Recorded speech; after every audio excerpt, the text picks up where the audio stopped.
What's going on, everyone? I'm DJ. And I'm Diggins. And this is Mostly Nitpicking, a podcast where we pick apart a piece of pop culture by looking exclusively at the details. Woohoo! Wow! Diggins, what another great week. You and me doing a podcast together. Just amazing that's stuff. Right. The people are calling it the internet's best two-person podcast. Oh, yeah, easily. I mean, not including other podcasts I've done with two people where that might be, used against me in some way. Best two guys doing a podcast? Nice save about your wife. Thanks. But we both know that she doesn't listen to this, so she'll never know you said that. She could never know, except sometimes I'm so loud that I can be heard in the living room upstairs. So sometimes those things happen. Usually the laughs. If I'm like, ha, that was so funny. Diggins, my co-host, when you say something that's funny. Which is frequent. Oh, yeah, all the time. How are you doing this week, Diggins? Just you, my co-host. How are you doing? I'm doing great, DJ. Other than the fact that it's summer and I want to die. Yeah, it's not great. It's not great because it's summer and also everyone might have diarrhea. I've heard that. That sucks. I forget what it's called, but have you eaten Taco Bell recently? Has it hit you? The explosive diarrhea? Yeah. No. Thankfully, my butthole has been safe so far. I gotta say, I know they said it was like Taco Bell lettuce or whatever, but could just be Taco Bell. Taco Bell. I hate to do that to Taco Bell, but That's true. It's not an uncommon reaction to eating Taco Bell, from my experience. Yeah. So, but we hope everyone who has that just drink a lot of water, because really, when that you get the really bad dehydration diarrhea, is the real danger there. And I am concerned that every time I hear about this, people always make sure to emphasize that it's explosive diarrhea. I know. It's never just you get diarrhea from it. It's explosive. Yeah. It's I guess they want you to know how bad it is, and maybe that's how you know that you have it. So if your ass explodes. Yeah. They're calling it the worst intro to this podcast ever. Oh no! Have the reviews already come in? Yeah, wow, they're coming in live. Damn it! They're just talking about diarrhea for a few minutes. Ugh.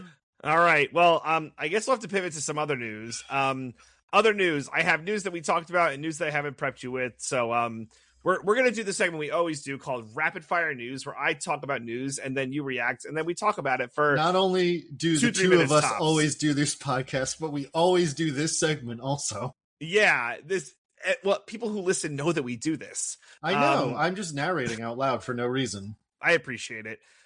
News item 1, Jimmy Tatro in talks for... No, that's... Oh my God. I already put the wrong thing up. Whoops. No, this is right. What is going on? Okay. Yes, Jimmy Tatro is doing the Jimmy Olsen Superman spin-off series as Gorilla Grodd. Wow. What are your thoughts? I don't really think of Gorilla Grodd as a Jimmy Olsen guy, personally. Yeah, I don't... that's actually a really good point. I think it does kind of play in with the... you remember that website that maybe still exists? I haven't checked. I think it was called Super Dickery. That was just like a whole bunch of like really ridiculous comic book covers from like the 60s, 70s, and 80s. Okay, I'm not familiar with this, but it sounds cool. Yeah, it's like one of those old like web 2.0 websites from when we were growing up. Okay, fair enough. And they would show a lot. I remember they would show a lot of the like Superman's pal Jimmy Olsen comics, because those ones were always really weird. Yes. And there was a pattern where like a lot of them had to do with gorillas for some reason. Where it was like some editor up in DC was like, kids love gorillas. You got to push the gorillas on the comic book covers. So maybe that's why they're putting Gorilla Grodd in here, sort of a reference to how much gorillas featured in his solo comic book series.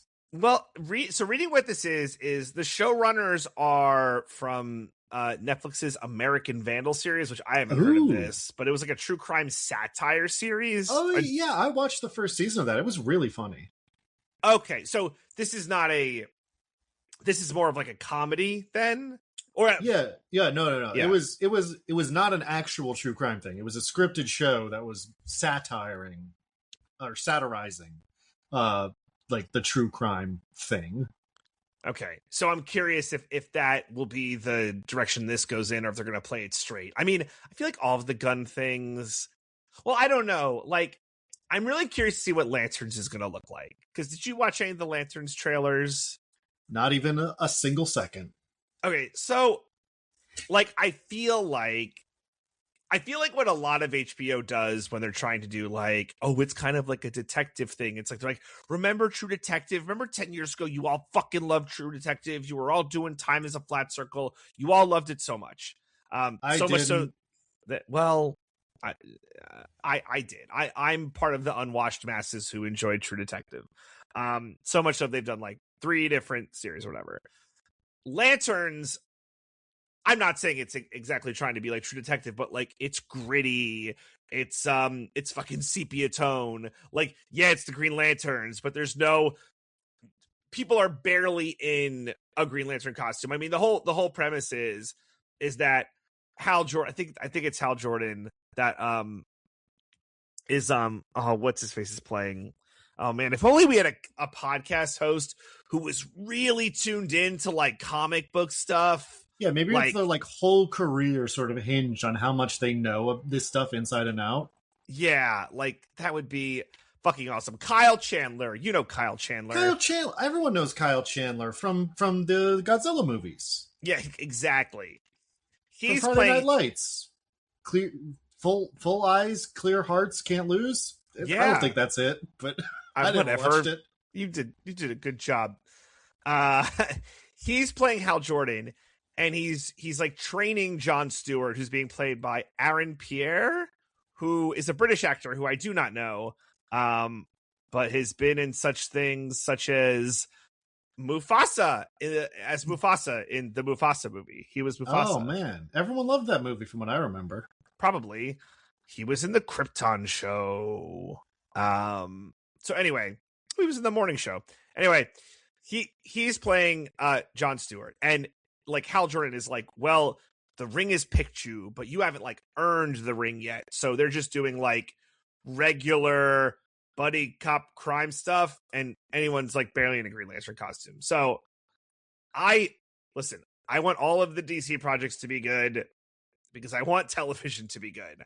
I hope it's good, but I wonder if this like Jimmy Olsen show will be like a different take to not just do more true crime, because Lanterns feels like more true crime. Well, I mean, if it sounds like Lanterns is like you said, sort of like buddy cop investigation thing, not necessarily true crime. Fair, but gritty. They're definitely going for gritty. I have a feeling that the Jimmy Olsen show that's cast a Gorilla Grodd is probably more comedic than gritty. I fucking hope so. Hope so. Well, we're excited for when that comes out in the year 2029 or whatever. News number 2, Diggins. Marvel has greenlit a Nova movie. It's finally happening. Wow, with John C. Reilly? Yeah, can you imagine? He better make like a cameo or something. Maybe Glenn Close will come back. She was in those. I forgot. She could be Nova Prime. So this is from the Nerdist. This is from Monday. Nova movie's been announced after the TV show concept was dropped. Michael Waldron, who was the showrunner of Loki, will direct. I think that's awesome. And that's all we got. Wow, this is definitely happening.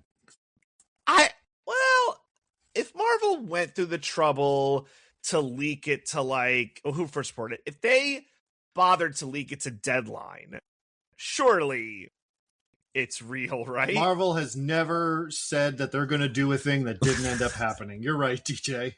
Not once, ever. Well, I mean, would you be excited for a Nova movie? No. Oh, no. Diggins. I mean, I'd watch it, and if it was good, I'd be happy. I'm not saying like I want it to fail. I just mean like, if you're genuinely asking me, are you excited to see a Nova movie? The answer is no. All right, well, counterpoint. I'm glad it's not a TV show. I think it's good that it's like a movie. I think we need more That's movies. true. Most of the Marvel shows have been bad, so it's good. It's not a TV show. But Bill Simmons had recently made this point on his podcast that like he has a theory that like with what were the examples he gave with Obsession, and like where that was like a big conversation piece. And it was like, go see Obsession like in the movies because it's really good. The performance is really good. Which one of us did, as I recall. I don't know if the other one ever did. I did not. So yeah, but I will. I don't know. I don't like the horror movies. I don't think it's in theaters anymore. I think you missed your window. It will be on VOD momentarily. And then like with the Odyssey, how there's like, every like Nolan movie is like a tentpole thing. Are movies back? Like are movies coming back? Because now TV shows have kind of seemed to, because like it ebb and flows, like movies good, TV bad, TV good, movies bad. They both can't be good at the same time. So are movies back? Maybe Nova will prove that the answer is emphatically yes, movies are back. I mean, I don't know. I feel like every year we talk about this. It's like, are movies back? And the answer is, it depends. Some movies do really good, and some are Supergirl, or Moana live action. Oh my God. I realize, well, doesn't matter. Sometimes we talk about the movie we're going to talk about this week because we talk about movies and other things, but it's fine. Don't worry about it. Yeah, it doesn't matter. All right, Diggins, I'm going to surprise bomb you. These are surprise news bits. They're just news bits that I pulled from the Discord we're in because there's some good stuff here. Okay. Thing one. I can do this. Danny McBride is directing a new G.I. Joe movie, and he's writing it, and they're going to film it next year, and it's grounded. It's not a comedy. And it's good. That's what the G.I. Joe franchise has been missing. It's going to take place in a town where everyone is secretly members of Cobra, excuse me. And he's reaching out to all his friends. So, whoever the Danny McBride friends are, like Seth Rogen, I guess. And the guy who sucks, James. Oh, yeah. Franco. James Franco. Yeah. Wow, I could not think of it. Yeah, him. Dave Franco, who doesn't suck. Bill Hader, right? McLovin. Like a lot of the super bad guys. Anyway. Mm-hmm. Jonah Hill, who I think kind of sucks. Yeah. I don't know. You excited for the Danny McBride G.I. Joe movie? DJ, in what world is the answer to that question? Yes. Dude, it might be so bad, though. Like, we might be here in 3 years, I guess, or whatever, if they're filming it next year. We're like, God, this movie's horrible. I mean, DJ, it's probably just going to be Snake Eyes again. Yeah, that's true. I can't believe they keep trying to do these. I don't know. Best of luck. They should have done the G.I. Joe Transformers thing that they teased at the end of Beast Wars. I know. Because that was at least stupid. This just sounds like they're going to try the thing they've been trying that's failed for the past 3 movies again. Yeah. But maybe this time it'll work. But maybe this time everyone will go see it because fucking Danny McBride. He'll be in it, right? He's not going to write and direct a movie that he's not in, right? Like it's kind of a toss up with actors who direct. Sometimes they do, sometimes they don't. So we'll see. Yeah. All right. A news item, Diggins. I feel like this news item is one that you and I care deeply about. Like, this is a news item that was made for the DJ Diggins podcast. The only podcast that's ever been. Yep, mostly nitpicking. Mm-hmm. So there is a rumor, and I think this rumor has been circulating, but it seems to be giving some steam that Margot Robbie is reportedly going to be named Emma Frost in the MCU X-Men reboot. Yeah. Sure. What? Yeah. Okay. Yeah. Yeah. Sure. Probably tracks, right? It's good. She's a good actor. Yeah. And she's blonde, which is the number one qualification for being Emma Frost. Yeah, that is important. I don't have a lot else to say about that, honestly. No, I mean, except that we both deeply care about X-Men. Like, right, you and I, yeah. And we're well known for being huge X-Men fans. That's the thing about this podcast. Yes. That's an important takeaway for everyone to know. Okay. All right. We did it. And that's the news. Wow. Incredible. Yeah. This podcast is already getting review bombed before as we're recording it. There's only electrons are passing from my mic to your headphones and vice versa. And that's it. It's a closed loop. Already getting review bombed. Yeah. The reviews are in. Apparently people have already stopped listening. It's not even out. Well, we thank everyone who's hanging in here with us. Diggins, do you think if this podcast had a third host, it might flow better? It might flow better, and it might be perhaps the only person on the podcast that anyone cares about. Yeah, and it might reveal that the other two are just hanging on, and they don't really know what they're doing. We're just really clenched tightly to those coattails, hanging on for dear life. Oh boy. Well, Diggins, we'll never know. We don't have a counterfactual to test. It's impossible. Okay. Well, let's move on to the next segment that we always do on this podcast, where we talk about a movie for an undetermined amount of time.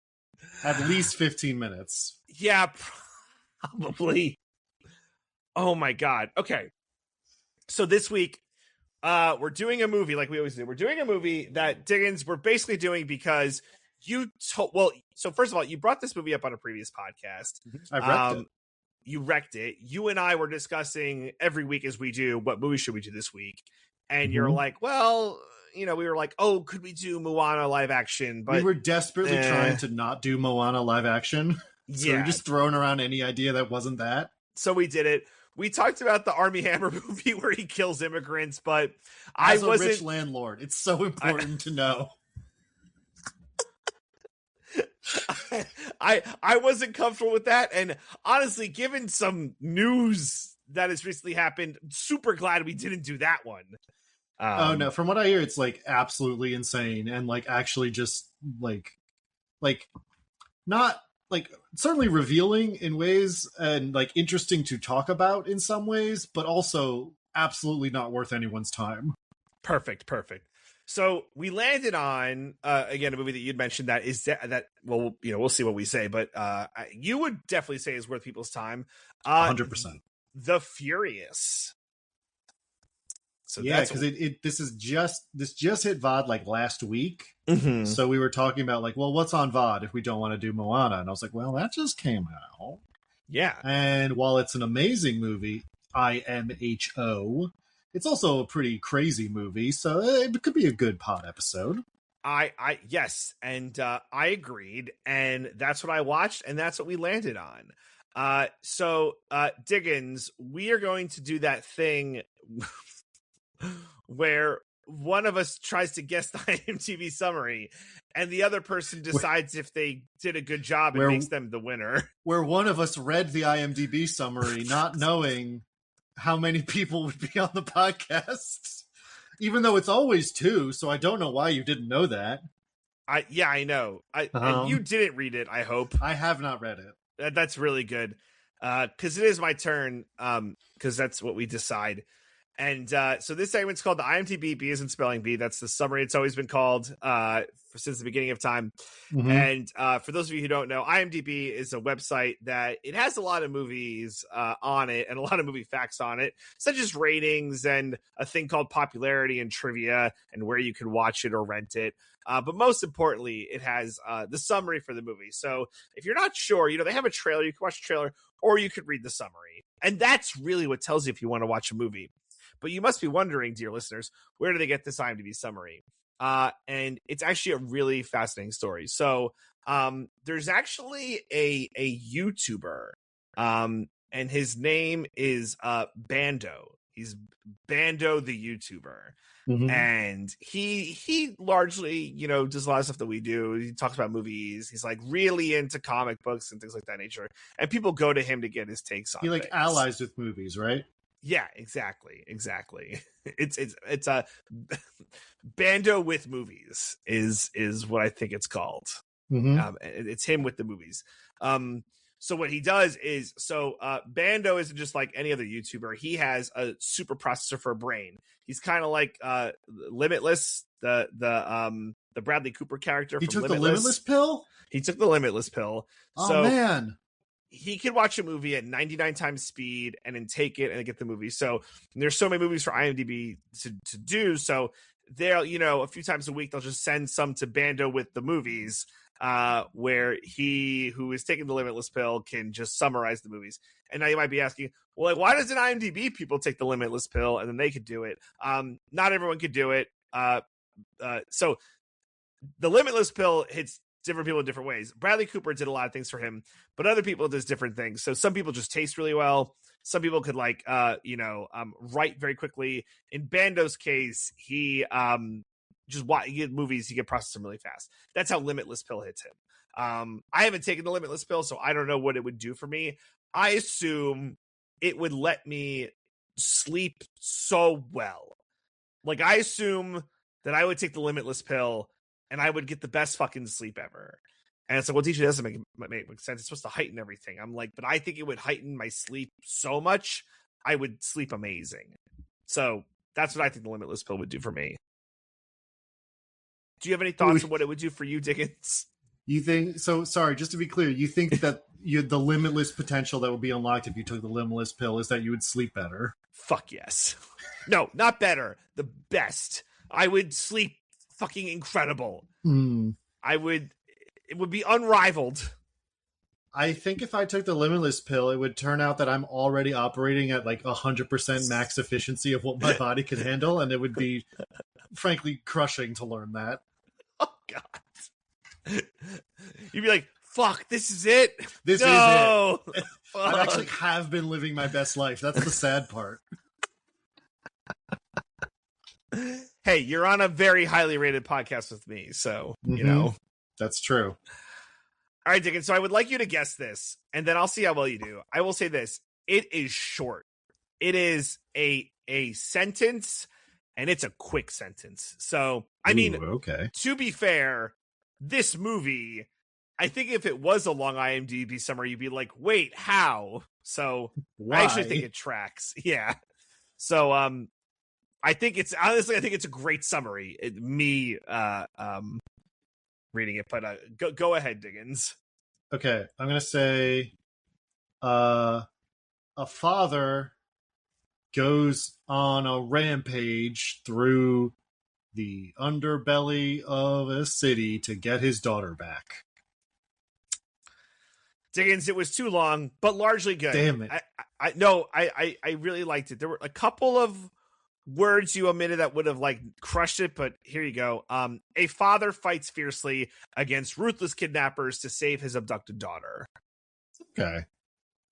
So, Diggins, while I think you did fine, I think I would call this a tie. Like a tie with Boo. With against the summary. Like, did you beat the summary? Did the summary beat you? I didn't manage to get over like value above replacement. Right, exactly. You equaled it. You did exactly tie. I'm exactly average. Incredible. Well, so but you know when we do a tie, we do a tiebreaker game, right, Diggins? Sometimes we do that. You know, not always. Only when it seems necessary. That's true. Well, we're doing one today because I got a banger of a what I'll call a tiebreaker. Now, Diggins, you have no one to face, obviously, because you're the only host of this pod. So We'll do it how we typically do it. I want you to hit a certain score. So, Diggins, The Furious is a movie I would say broadly is in the genre of the Taken genre, where, you know, child is taken and protagonist must fight to get them back. And there's actually a lot of movies in this genre. I looked it up, and there's a solid amount of movies in this genre. There are, in fact, 1, 2, 3, 4, 5, 6, 7, 8, 9, 10, 11, 12, 13.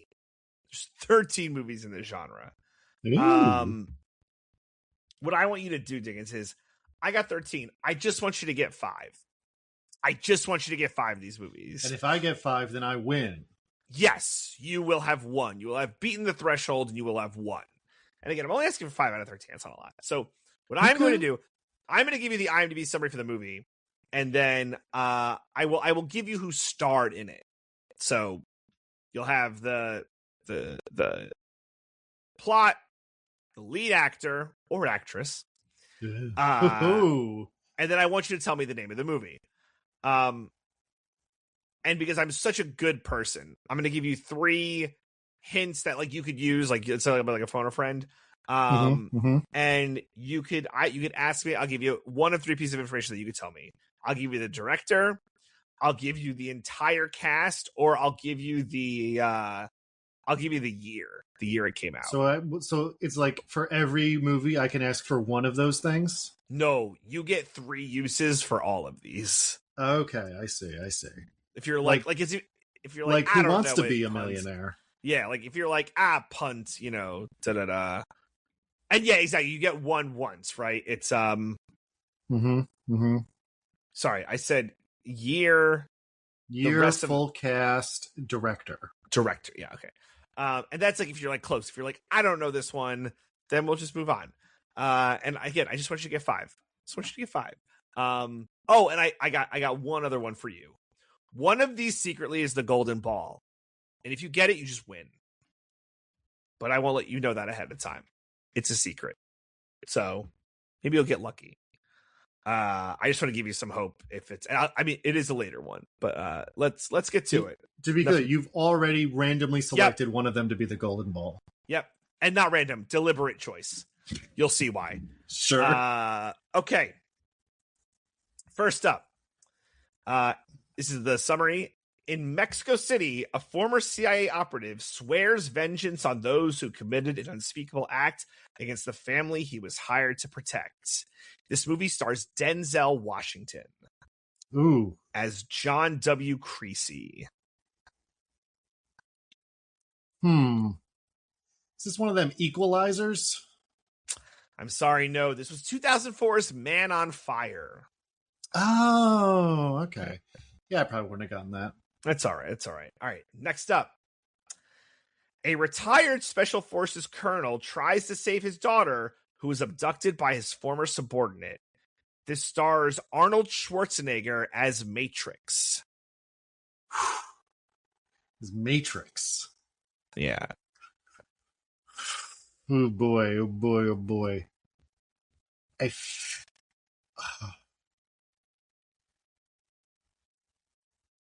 I might actually use a lifeline on this one because I'm between a couple. Okay. And there's one that would definitely push me in certain directions. Okay. Which is I want the year on this one. This came out in 1985. Is this Commando? This is Commando. There we go. Very good, Diggins. That is a Commando. point. You ever seen Commando, DJ? I've never seen Commando. No, I've heard of it, but never seen it. Movie owns. Oh, really? Okay. Now I want to see it. All right. It's like a good one. It's one of the good Schwarzeneggers. Oh yeah. I mean, it's good in the like dumb 80s action movie way, but it's very fun. Okay. Awesome. All right. Next up. A quiet pawn shopkeeper with a violent past takes on a drug and organ trafficking ring in hope of saving the child who is his only friend. This stars Juan Bin as Che Tae-sik. Sorry, the lead actor's name is what again? Juan Bin. That's like WON? Yep. Okay, so it's obviously a Chinese film. I don't think I know it. I don't think I got anything. This is called The Man from Nowhere. This came out in 2010. Huh. Yeah, never heard of it. Okay. So Yeah, some of I these regret are nothing. and, yeah, it's fine. And we move on to the next one. All right. Next one. Mel, a young girl whose memory holds a priceless numerical code, finds herself pursued by the triads, the Russian mob, and the corrupt NYC cops. Coming to her aid is an ex-cage fighter whose life was destroyed by the gangsters on Mel's trail. This stars Jason Statham as Luke Wright. Oh man, there's so many Stathams. How am I supposed to pick? I know. It's not the one we just did because that wasn't gang members, and she didn't know a code. She was just some girl. And it's remember the trailers for this movie. Oh boy, he's done so many of them, DJ. How am I supposed to remember? I don't even know if any of the lifelines would help you here. So many of them, and they're all the same movie. I'm blanking on Jason Statham movies. I can only think of Shelter and Crank, neither of which is the one. Because Crank is the one where about it, his heart needs to be pumping. You know what? I bet it's The Italian Job. Imagine. This one's called Safe. Safe. Okay. Safe. Well, I didn't know. I can't remember if we covered this when we were doing all the Statham tiebreakers. Okay. This summary is doing some work. A mother stops at nothing to recover her kidnapped son. This stars Halle Berry as Carla Dyson. Oh shit! I feel like I know this, but I can't think of the name of it. A mother stops at nothing to recover her kidnapped son. I can imagine this movie, but I can't think of the name of it. Oh, this is gonna kill me. Oh, it's dead air, Barry. It's dead air.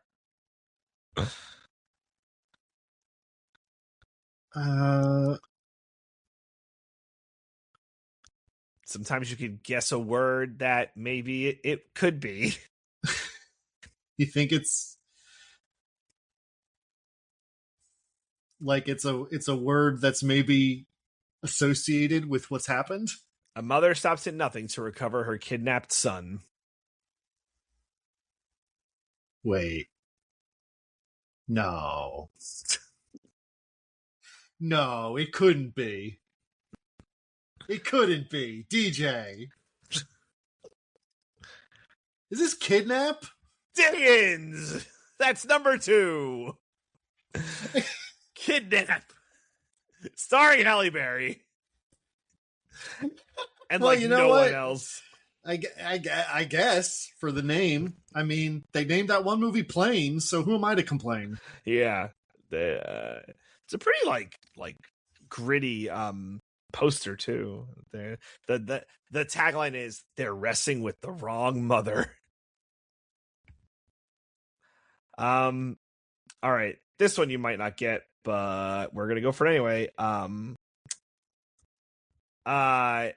Dong Chul and Jisoo are a happily married couple. One day, Dong Chul comes home to find his house in disarray and his wife missing. This is starring Ma Dong-seok as Dong Chul. And if you don't know it, it's fine. This is obviously a Korean movie. It is. I don't think I know it, though. That's fine. I'm just trying to think of all the Korean movies I know. Yeah, I don't know. It's Unstoppable. Unstoppable. Okay. Unstoppable. Can I ask for the director now? Now that sure. I'll tell you now. It's Kim Min Ho. Okay. I don't know what else. 7 Day Queen. Not much, actually. Pretty limited IMDb. So, all right. All right, Diggins. You got 2 points with 1, 2, 3, 4, 5, 6, 7 movies to go, and you got the golden ball. So the golden snitch hasn't come. I'm sorry. Let's not call it that because the woman's bad. Oh, right. I put it in the back half just because Okay. Good. All right. A former thief frantically searches for his missing mother, who has been kidnapped and locked in the trunk of a taxi. This stars Nicolas Cage as Will Montgomery. Oh no! I can't not get a Nicolas Cage movie. No. Now, unfortunately, he is someone like Statham, but even more prolifically, has done a billion movies. Yeah, that's the problem. God damn it. Would a lifeline help here? I don't know that it would, because like a lot of the throwaway action movies he's done, like I've never heard of the director. Yeah, and you know what I mean? I don't think the cast would help either. Yeah. I'll tell you that off the top. I don't list any of these names. I'll read it again. A former thief frantically searches for his missing daughter, who has been kidnapped and locked in the trunk of a taxi. Okay, first time you said mother. Is it mother or daughter? I'm sorry, missing daughter. Missing daughter, who has been kidnapped and locked in the trunk of a taxi. I don't think this is correct, but I'm going to say it anyway. Is this Matchstick Men? It's not. This is called Stolen. Stolen. Yeah, all right. And Diggins, I unfortunately have to tell you that was the golden ball. Of course it was. It was Nicolas Cage. Yeah, I was like, well, if he gets the Cage one, that's good enough for me. Listen, I haven't watched every Nicolas Cage movie because that would be really hard. And a lot of the ones I skipped are the ones like this that are just like throwaway action movies back when he owed all that money to Mongolia. Yeah, I was hoping that maybe you're like, oh, I remembered Stolen when I watched it randomly. Da-da-da-da. Yeah. It's all right, though. There are more movies. You only need to get 3 of the next 6. You just got to go 50-50. All right. Multimillionaire Tom Mullen's son is kidnapped, but after initially agreeing to pay the ransom, Mullen then decides to use the ransom money as a bounty. This stars Mel Gibson as Tom Mullen. Oh, boy. Mel Gibson. God, was this pre or post Crisis, Mel Gibson? Depends on when you think the crisis was. I mean, certainly far longer ago than it should have been, considering how much work he's had since. Read it for me one more time. Multimillionaire Tom Mullen's son is kidnapped, but after initially agreeing to pay the ransom, Mullen then decides to use the ransom money as a bounty. You know what? I'm gonna go off of what's happened before, and I'm gonna say the name of this movie is Bounty. Oh, Diggins, you were so it's fucking ransom. Fuck. When you said that, I'm like, yes, he's got it. Oh man. Damn, Diggins, you were right there. Oh, what a fool I am. I'm gonna give you half a point. Just in case you get another half a point. A lot of people would say I don't deserve that, but I don't have the self-respect to deny a pity point or a pity half a point. All right. I'm gonna tell you, right, this is another Statham. It's another Jason Statham movie. A former DEA agent moves his family to a quiet town where he soon tangles with a local meth drug lord. This is Jason Statham as Phil Broker. Say it one more time. A former DEA agent moves his family to a quiet town where he soon tangles with a local drug meth lord. Ah, boy. Another of the Jason Statham movies that are all the same.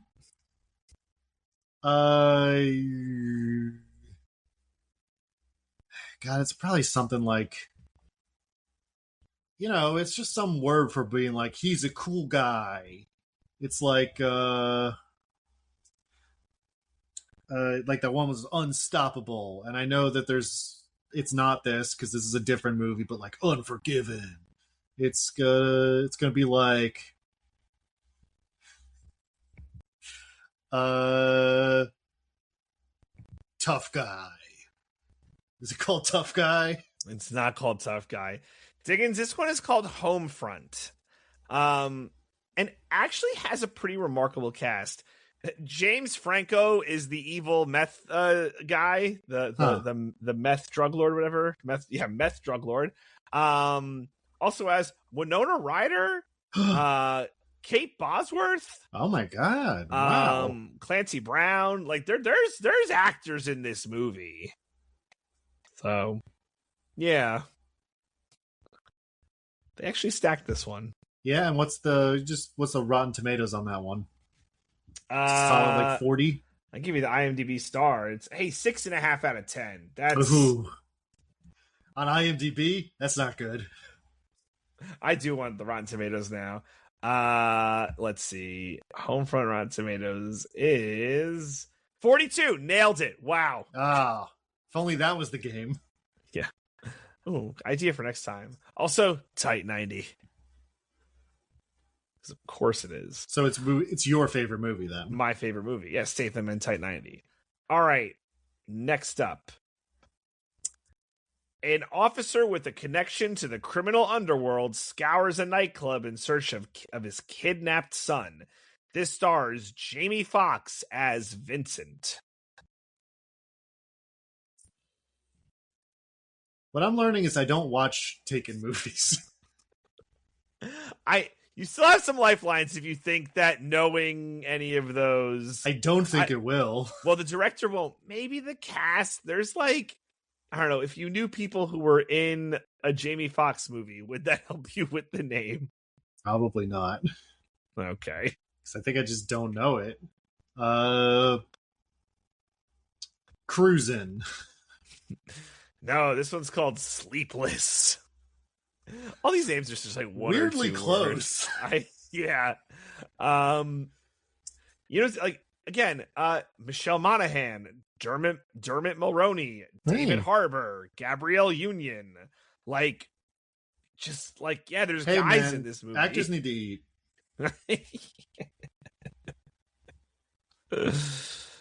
All right, Diggins, I want you to win, but I gotta tell you, these last three, I don't think it's gonna happen. Well, let's see. Hitman in Nam kills Japanese mobster, enraging vengeful brother. This is really weird syntax. Ex-lover Young Ju pleads for help but dies, her daughter missing. This is so clunky. In Nam must decide, flee to Panama or search for girl. Paths may cross with mobster brother. What is this fucking summary? Wow, that's awful. Lead actor is Hwang Jung Min, who plays Kim in Nam. Any chance you know this?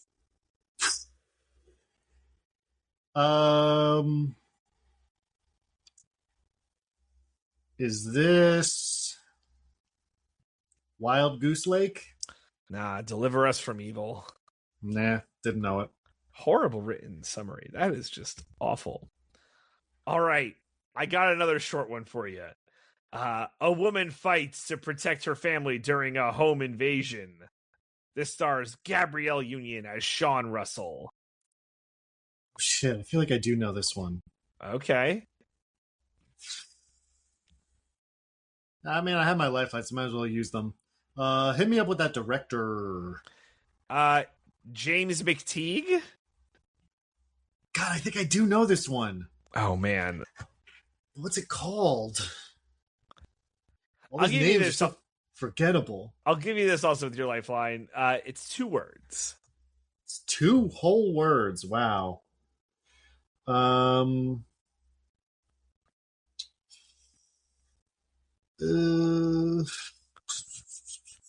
woman fights to protect her family during a home invasion.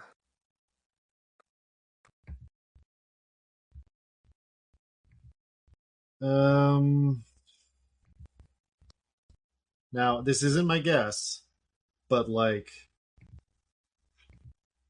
a big part of me wants to just say home invasion along the lines of what's been going on here. Okay.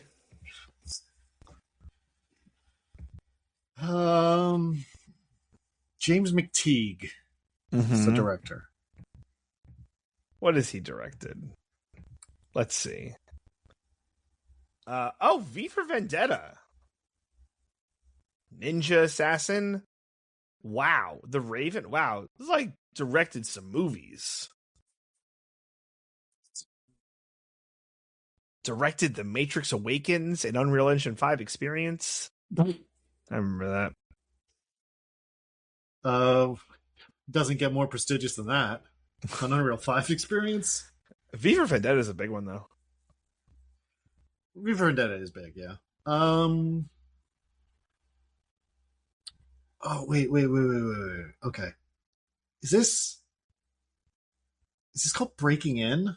Oh my God, Diggins, you are a master of your craft. I knew that one was in there. Proud of you, man.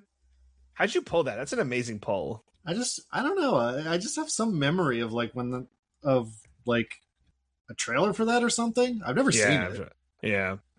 All right. Well, all right, Diggins. You have 3.5 points.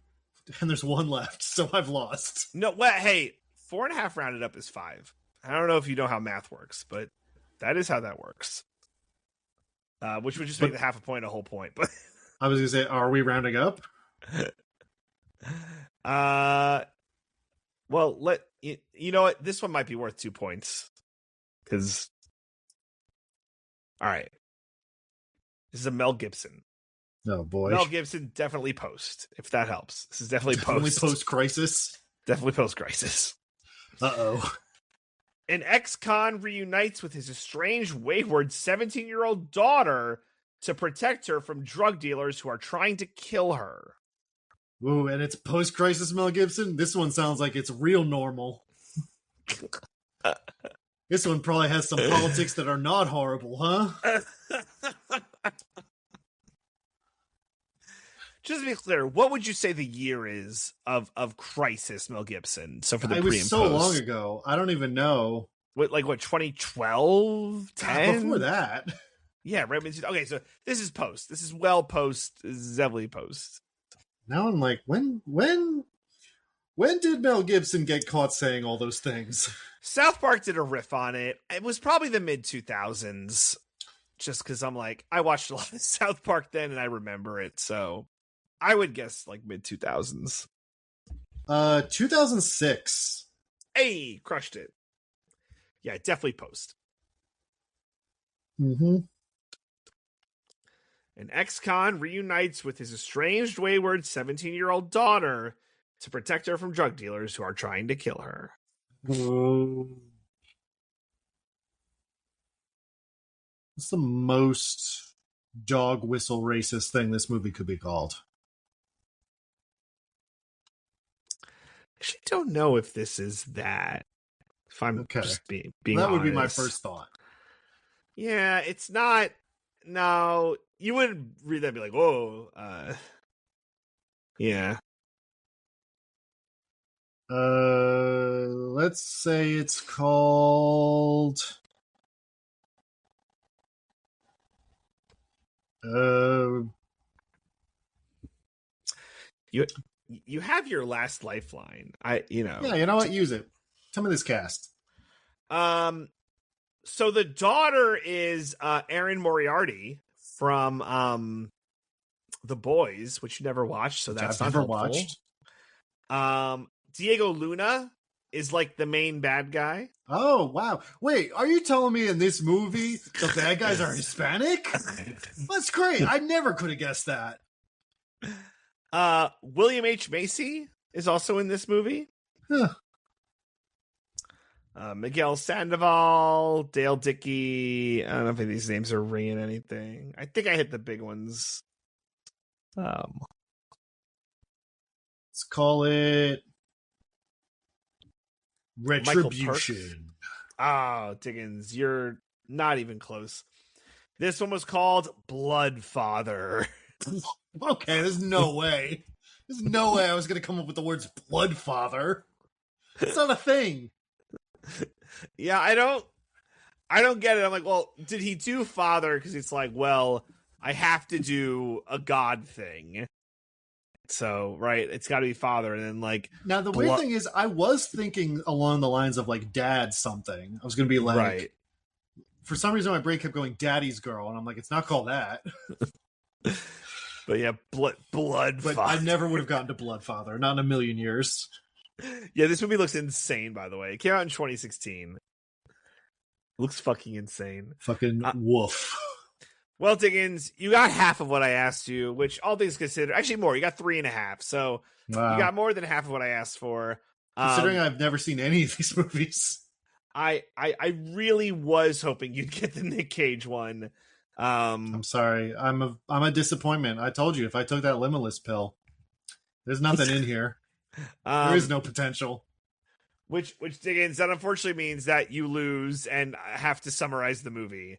But as a reward, Diggins, I will let you give your review of the movie first, your spoiler-free review of The Furious. I guess that's how this game works, because people who participated always go first before the person who made it. Exactly. So that's always how we do it here. Yes, precisely. I mean, listen, like we said, I wrecked this in a previous podcast, so it's no secret. I think this movie owns. It's just absolutely incredible action filmmaking. It's embarrassing, frankly, to the American film industry that movies like this come out. It's like, what are we doing? Why don't we know how to do this? It's double embarrassing because you get people like, you get literally like these guys in this movie, in American movies, and they're nowhere near as cool because we don't know how to do it. Except for Everything Everywhere All at Once, which had Brian Lee, and he was awesome in that movie. Yeah. Brian Lee plays Ho, the big guy in overalls. Oh, okay. Gotcha. Yeah. Nice. Yeah, no, I mean, it's just absolutely incredible action choreography. The fights are all like so fun and fluid and kinetic. Everyone's got like different sort of like fighting styles, so it doesn't like, so you see all different kinds of action going on. It never gets boring. There's like literally like a half-hour long fight scene at the end of this movie, and it's all great. So yeah, no, I love this movie. I think it's one of the best action movies I've seen in years. It's phenomenal. That's all I have to say. DJ, what did you think? Well, Diggins, I think you're crazy because this movie doesn't own it. Super fucking mega owns. This movie's so good. Yeah. This movie's incredible. I have to thank you so much for suggesting this. I fucking love this movie. I would have assumed that there was a ceiling on how much action that like I could watch or someone could watch like within the 2 hours of a movie. It's like, well, surely I just couldn't watch like, if you broke it up into different segments, like what amounts to, 45 minutes to an hour of just action, I would get bored, or it would get stale, or I would become uninterested. But everything you said about how they constructed is so brilliant. And I was thinking like, okay, I have a few thoughts. One, why don't we have more of these movies, right? Because surely these exist, right? They're being made, but just like we're not getting exposure to them. Because like an American audience would like obviously have the appetite for this. Like I think it's absolutely there. This movie is incredible. I wish I'd seen it in theaters and not on VOD. I bet it would have been awesome. I'm so glad I got to see it in the theater. It was great to watch with a crowd. It's like a fucking theatrical experience if there ever was one, right? And like I think that's amazing. And then I thought too, it's like what are our action movies, right? And it's like, oh, it's a guy with a gun hiding behind cover and then shooting over at a guy and like hitting some guys, right? Like, and it's that sucks. I feel like I've said this in our past couple Jason Statham pods, where it's just a lot of American action movies are gunplay, and it's not that can never be exciting, but it just feels like there's very limited sort of what that can be, as opposed to more like hand-to-hand stuff like in this one. Yeah, and I think like the first Expendables movie is like a good example of how like it could work, because there was like a lot of variety. Jason Statham's guys in that movies was knives, right? Like, yes, he did guns, but he did a lot of knives, and it's like, oh, it's cool that there were like a lot of knives, right? And like there were like hand-to-hand aspects, and like Dolph Lundgren had big gun, right? Like, I mean, I feel like John Wick is like the ultimate example. Yes. Like American action movie, lots of guns, but also lots of, hand-to-hand fighting, and weaves it all together, and is a very, very fun action movie. Yes, right. And that being said, like John Wick knows it has to do a lot of other stuff and like bullshit with like the Continental and the coin rules and like the universe of, unhoused guys who are also part of the Assassin Network, right? Like, they have a separate network that's like related to the Assassins, but is not Assassins. Right. And Jason Mantzoukas works for them. Yes, right. But they need that because I do think in John Wick there could be a ceiling on just him doing the John Wick stuff, right? Mm-hmm. And like in this movie there is like a really long sequence at the end, but like it's different guys throughout, and they weave it together very craftily.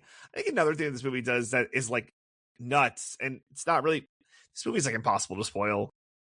There's like one spoiler that is what I think would classically be defined as a spoiler, but not saying that, I think the big bad for this movie is revealed like halfway through this movie, and the way he's revealed is insane.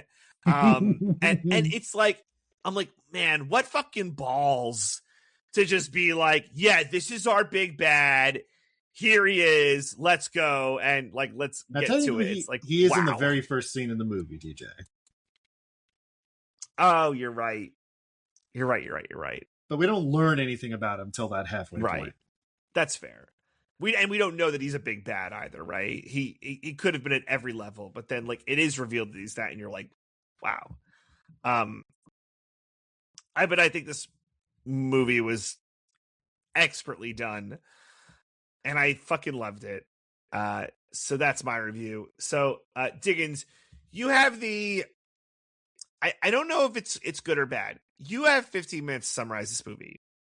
I believe in you so much. I don't think I'm gonna need it, because like there's several like long stretches of this movie where I say, and then they have a fight scene and it fucking rules. Okay, next scene. Yeah, right. And it's like, yeah, and this is one of those, by the way, that in the, we're in the pre-spoiler bits, because there will be a couple of spoilers as we go through. Go see this movie. Absolutely. I mean, to be fair, spoilers are not going to ruin your experience of this movie. The experience of this movie is seeing incredible fight scenes, and me describing them is not going to spoil that for you. Right. And Diggins telling you the plot of this movie will also not ruin it for you. Yeah, this movie's not about the plot, and the plot's functional. The plot's like totally does what it needs to do.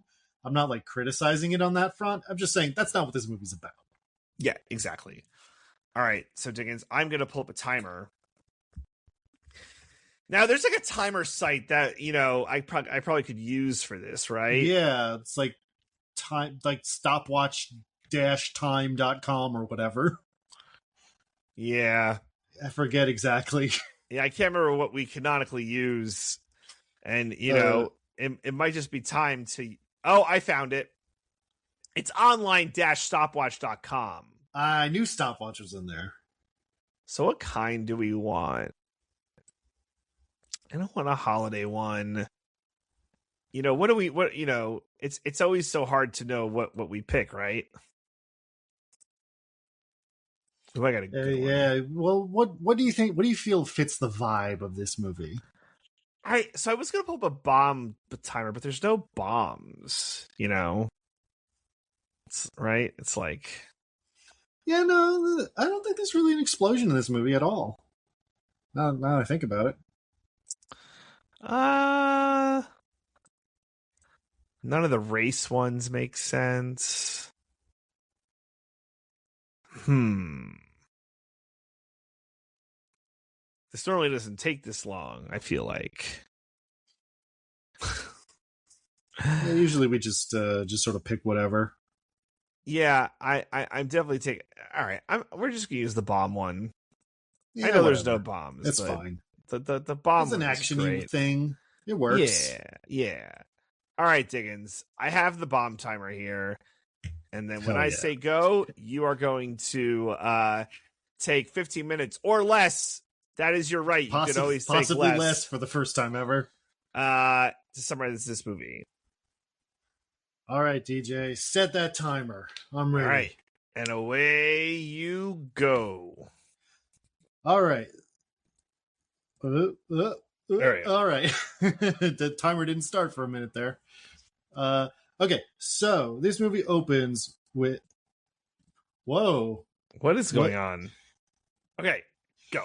Okay, timer started. All right, the movie opens with a white van outside some dilapidated looking building. What's going on? We hear a phone call. A man in clearly dubbed English is saying, telling somebody like, oh, you've been obsessing over this. It's not our business. We gotta get out of here. This place is bad and we should go somewhere else. And she's like, the little boy, he's gone. The little boy who's always nice to me when we go out in the market, he's gone. And I gotta find him. So we see her go into the building, and it turns out that there's some really bad stuff happening to children in here. We don't see any of it, but it's very implied. And she rescues a kid by beating up a big man in like a welding mask. And then tries to leave. She does some cool action stuff, trying to help the kid escape, but unfortunately the kid gets shot with a bow and arrow and dies. And she sees another man, a big dude in a tracksuit, and like a businessman. And the businessman's like, "You got that kid killed. Oh well, I'll just go steal another kid." Anyway, then we cut to a guy who we won't learn his name, Wong Wei, for most of the movie. He is a handyman in whatever city this is. It's never explicitly said where it's set. It just says somewhere in Southeast Asia. Right. It was filmed in Bangkok, but the setting is deliberately ambiguous. Anyway, he is with his daughter, and it turns out he's mute, so he speaks with her through sign language, but he can hear okay. Anyway, he's got to go to work, but she wants to come with him, so they go off. Yeah. They have some lovely bonding moments, fixing sinks together and stuff. But then some ruffians try to shake down the shop he just worked for, and the daughter's like, "We should do something," but the dad's like, "It's not our business. We should get out of here." So they leave, and you're like, I wonder if this is something he'll have character growth about later. Anyway, it turns out that she doesn't usually stay with him. She's just staying for a little bit, but she's back in like mainland China with her grandmother usually. But she wants to be with her dad, and mom is out of the picture, it seems. Probably dead, never explicitly stated. And so when they're at like a barber shop, and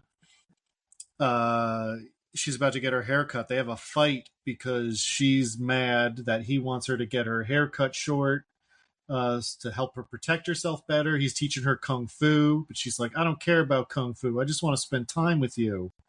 So she runs away, where she sees a little kid who's like, "Help me, my sister got hit by a car." So she goes off to help the little kid, but it turns out that was a ruse, and some bad men throw her in a trash bag and then in the back of a truck, and they start driving away.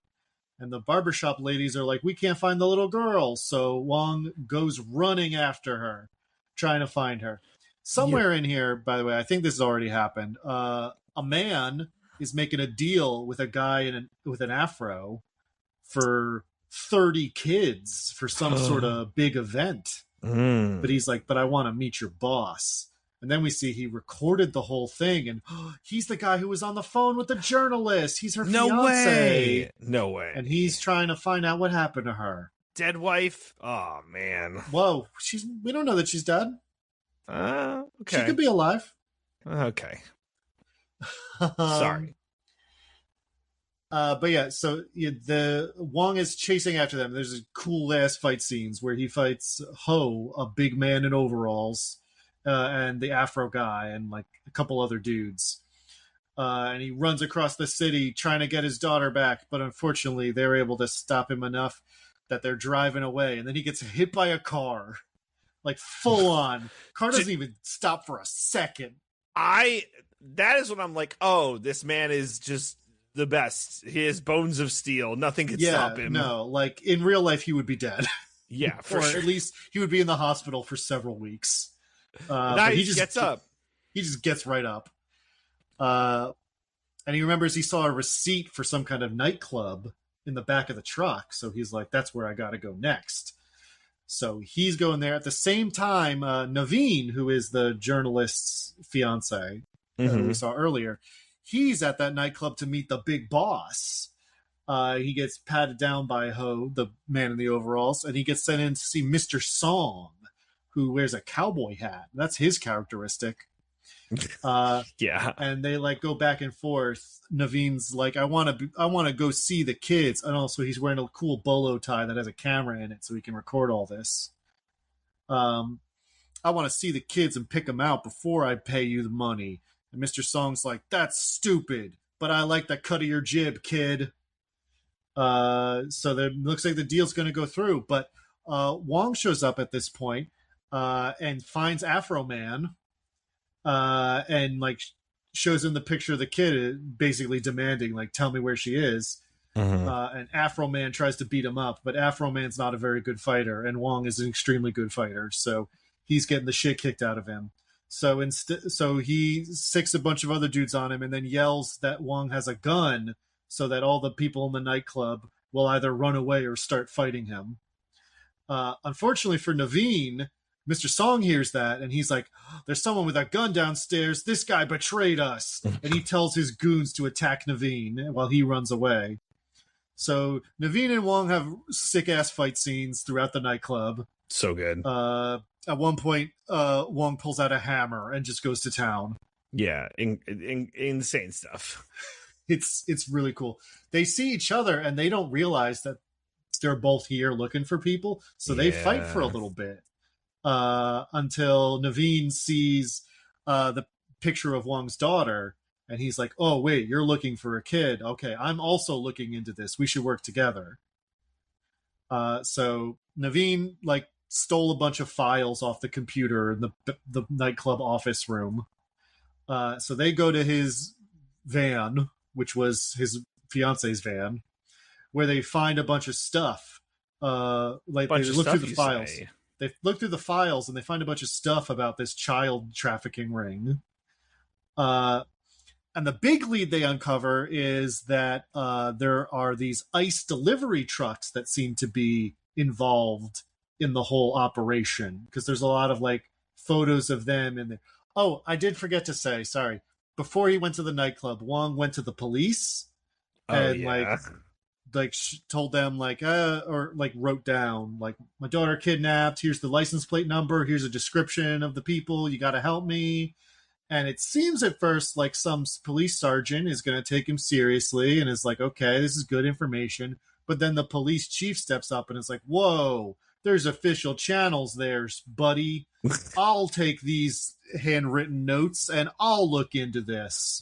Put your daughter's picture right up on the wall with the other 30 kids who are missing. Just throw it right up there. Yeah, so that's why Wong decides to take matters into his own hands. Anyway, so they go to the factory, the ice factory. And we see Afro Man's getting beat up for having brought a rat into the organization. Ew, those carry disease. Yeah. and he says he Mr. Song says that the little kid who lured the daughter in earlier is Afro Man's son. I'm not sure if that's literally true or not. Yeah. Doesn't matter. Afro Man gets killed. Kid gets thrown in with the trafficked kids. And daughter's like, why did you betray me? I was trying to help you. And he's like, you're stupid and dumb. And then they fight. But Ho, the big man, shows up to break it up. Anyway, Naveen and Wong get there, and Wong is like, I'll make a distraction and you go investigate. So Wong just like walks in the front door and starts punching dudes out. It's so fucking cool. Naveen sneaks in the back and is looking for stuff, but he gets found by Ho. So he has a big fight with Ho. Meanwhile, Wong is the coolest guy in the world and he can't be stopped. So he actually beat up all the dudes in the front. So he makes it to the back and he joins the fight with Ho. And Ho's for real, it turns out. So they have a big long fight scene with him. And also we see Afro Man got frozen into a block of ice, but he gets his head punched off during the fight. Savage. So savage. Good. Absolutely savage. Wong gets suplexed into the child chamber, except the children are all gone, and he finds his daughter's jacket all bloody. And so he goes wild and like hits Ho with a sledgehammer and is like gonna kill him, but Naveen's like, no, that's not gonna help get your daughter. So instead they torture Mr. Song for information, and they find out that the kids are in the snake pit, which is, I'm not quite sure what it's supposed to be, but it's a place somewhere in the city that they go to, and that's where all the kids are being held. Meanwhile, Wong's daughter like unscrews a rusty metal plate and then uses that to slash a guy's face open so that they can try to escape. But all the kids try to run away, but they're getting caught again. But that's when Naveen and Wong show up, and they start beating all the dudes up. And after they beat up all the dudes, Wong is like, let's go, daughter. But daughter's like, we have to go save all the other kids. And Naveen sees what's going on, and he's like, don't worry, kid. I'll go save the kids. You and your dad get out of here.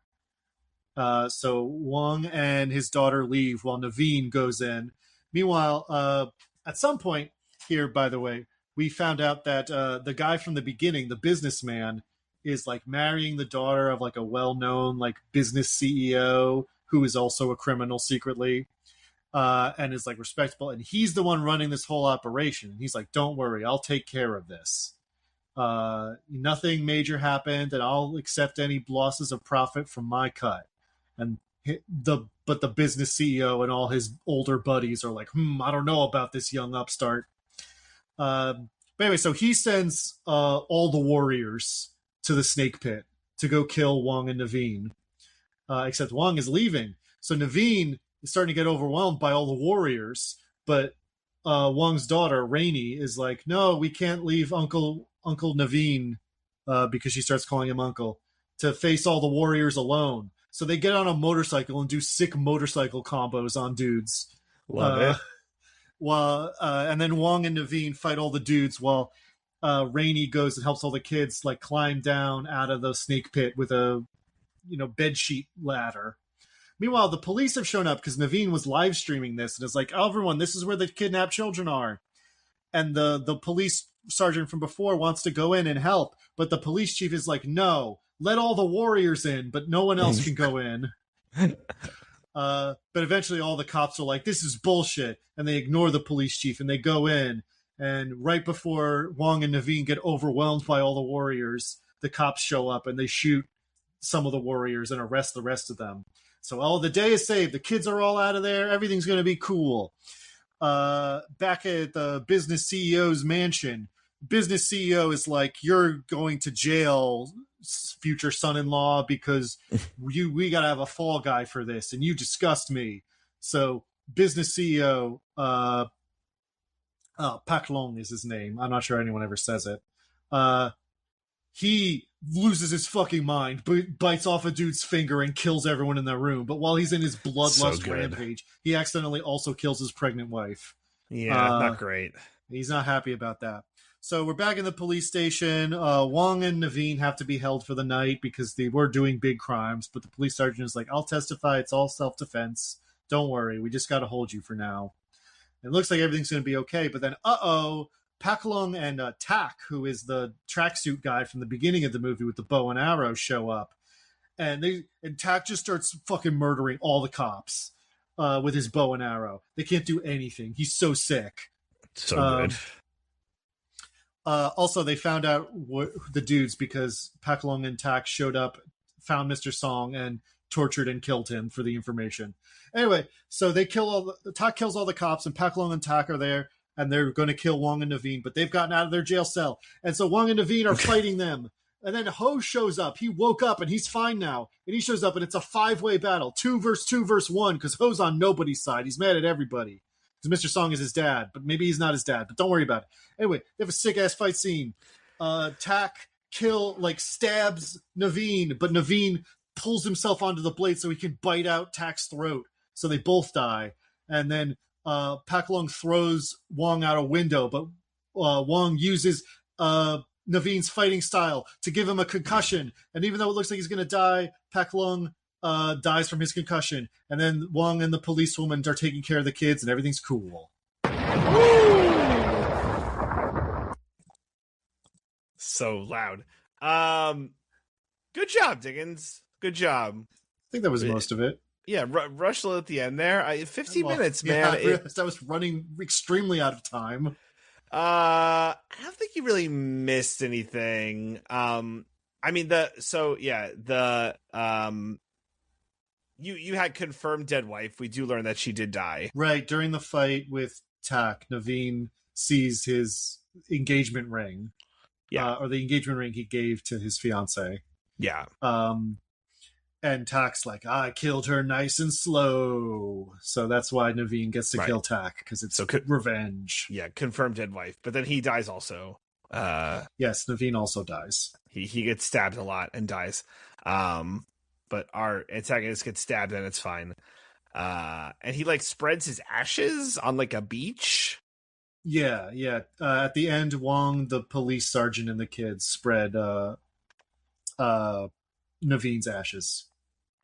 Yeah. What we don't get resolution on is we don't know what happens with the kid. If he's just gonna live with the guy, or it's implied that Wong's gonna adopt him.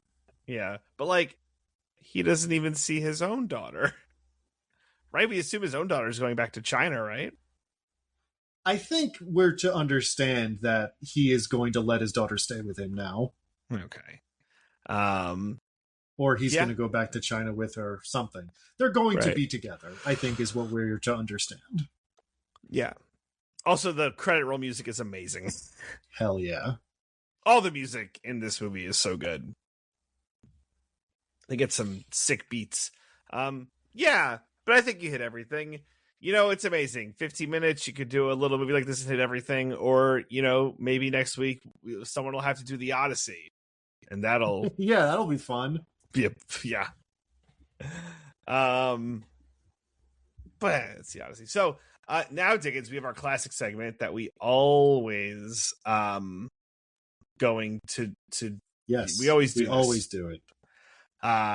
It's time for the wheel. So we have a wheel. I'm gonna spin it, right? I spin it or you spin it? Who spins this thing? I think you. Why don't you spin it? I'll spin it. Who cares who spins it? You spin it. Yeah, and I'll spin it. It'll have topics, and then we'll see who talks about said topics. And I'm gonna spin the wheel and spin tick tick tick tick tick tick tick tick tick. And it landed on mine. This landed on mine. And you touched on this, but I really want to talk about it. And it's nothing can stop me. No, literally nothing can stop me. I'm unstoppable. My bones are made of steel. It's that hit. So our main guy, Wong Wei, he gets hit by that car so early. It might not be 15 minutes into this I'm movie. doing my best with the pronunciation of these names. I do apologize if I'm saying anything wrong. We all are, Diggins, and we're obviously all sorry. He gets hit by that car so quickly. The car hit is savage. It's great. You're right. The car doesn't break. It doesn't stop. And his body like This flies up in the air. This dude knows he killed someone and he doesn't care. And like, because what I thought was, I'm like, because like in that moment he's chasing after the truck to get his daughter. So he gets hit. It's like, oh no. Well, first you're like, oh no, he's dead. But you know he's not gonna die. He's the protagonist. It's like you're like, oh no, now the trail's gonna go cold. What's he gonna do? No, just walks up and keeps going. He doesn't even have a broken bone as far as we can tell. It is such a jarring thing to watch. It is a good tone setter, so I'm like, oh, it's gonna be like one of these movies. To the point where like, what was Ho was the name of the big guy? Yeah. At one point, this is still early, where he's trying. Wong is trying to rescue his daughter from the truck. Rainey, her name is Rainey's her name. Yeah. And Ho grabs like, and you see this a lot in action movies. It's like rebarb, but at the end of it is like just a cement block.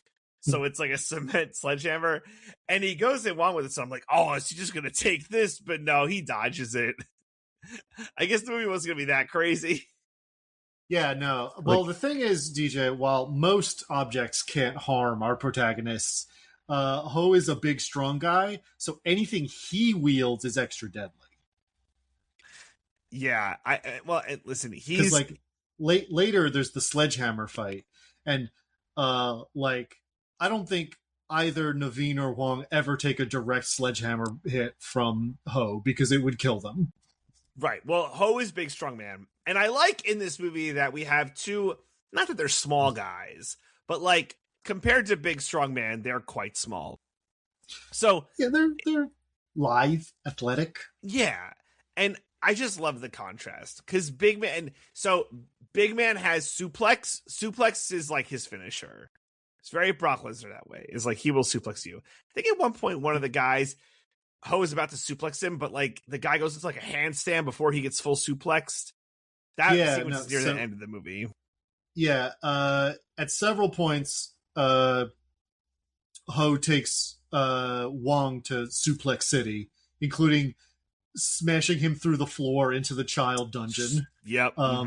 But at the end, when he's part of like the 5-man brawl, when he's fighting Pak Lung's thing is that he's really flexible, so he does crazy shit with his feet, including stopping the suplex.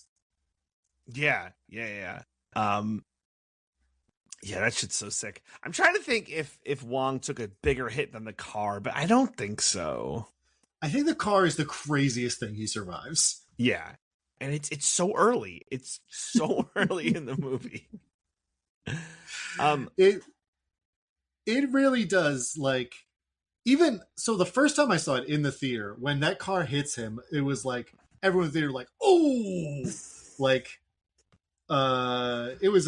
it's very jarring, very surprising, and like feels very visceral. But even I rewatched it for this pod because it had been a few weeks, so I needed a refresher. And even knowing it was coming, when it happens, it's like, oh man, oh. You get that. Yeah. How much do you know about this movie? By the way, I like know nothing. Like, are these guys? Do they do a lot of these movies? Yeah. So part of this movie is basically like a Southeast Asia martial arts all stars. Okay. Like the director. Hold on, let me make sure I'm saying his name correctly, or at least it's Kenji Tanigaki. Kenji Tanigaki, yes. He's done a lot of like very well regarded action movies in the past like decade or two. Okay. Like Twilight of the Warriors, Walled In is one I hear is like amazing. That was a couple years ago. He did Snake Eyes. Yes. Well, this is, back to my point about like when these guys do things in America, we just don't know how to do it. All right. Yeah. There's also a fight choreographer on this movie. Like the lead fight choreographer in this movie is also someone who is like done tons of like great action movies in the past. I'm trying to look up his name. Ah, here it is. Kensuke Sonomura. Okay. He's worked on a lot of like super cool martial arts movies as well. But yeah, then you have the main actors.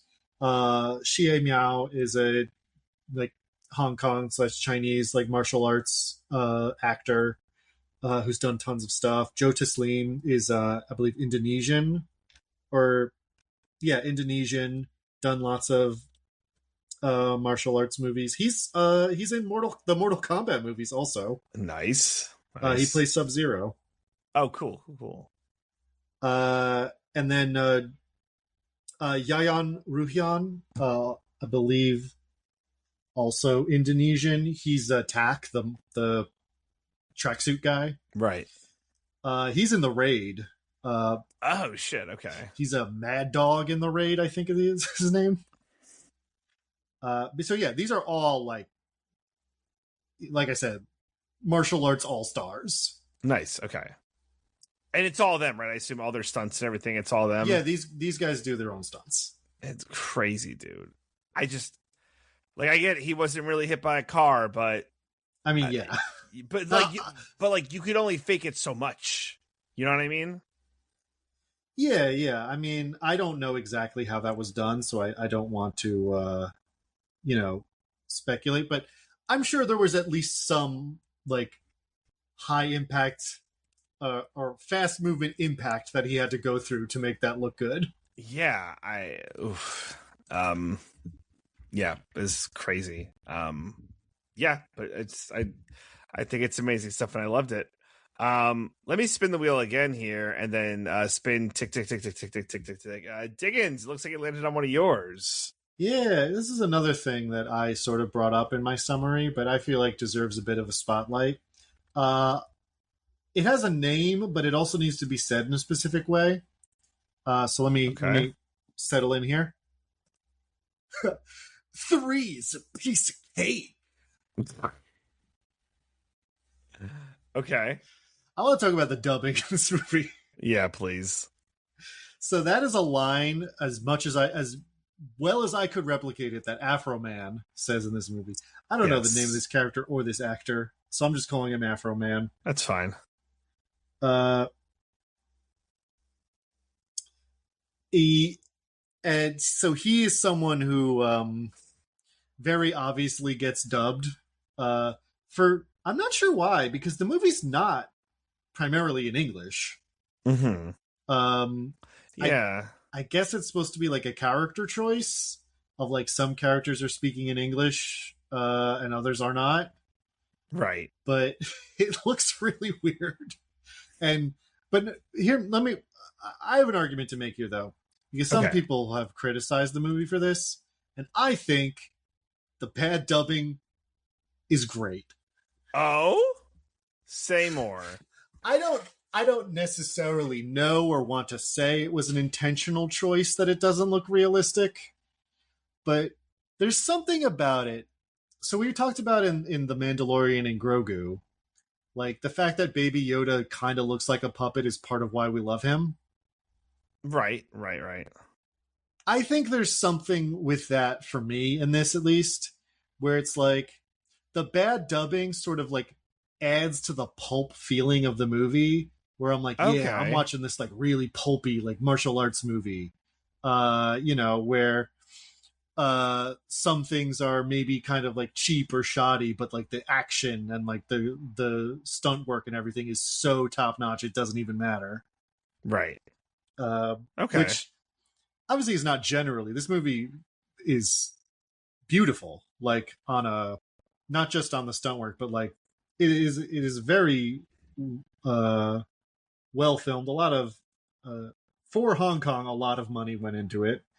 Had like a $20 million budget, which outside of America is a lot of money for making a movie. Sure.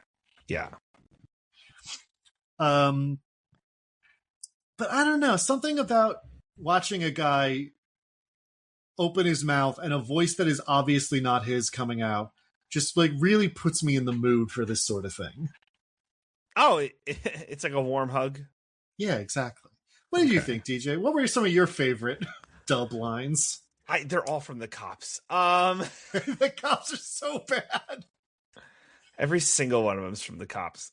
Really, like when the captain comes in, it's like Sergeant, what are you doing here? Right? It's like it feels so out of place of the rest of the movie because nothing else sounds like it. It's just like, like even the scene with who's the Nivan is the Naveen. And who's the guy he's talking to? Who's the song Mr. Song? Mr. Song. Right. Even their stuff is like, okay, right. There's like, this isn't terrible. Right. Do they have any English in that one or no? Is theirs all Chinese? I don't recall offhand.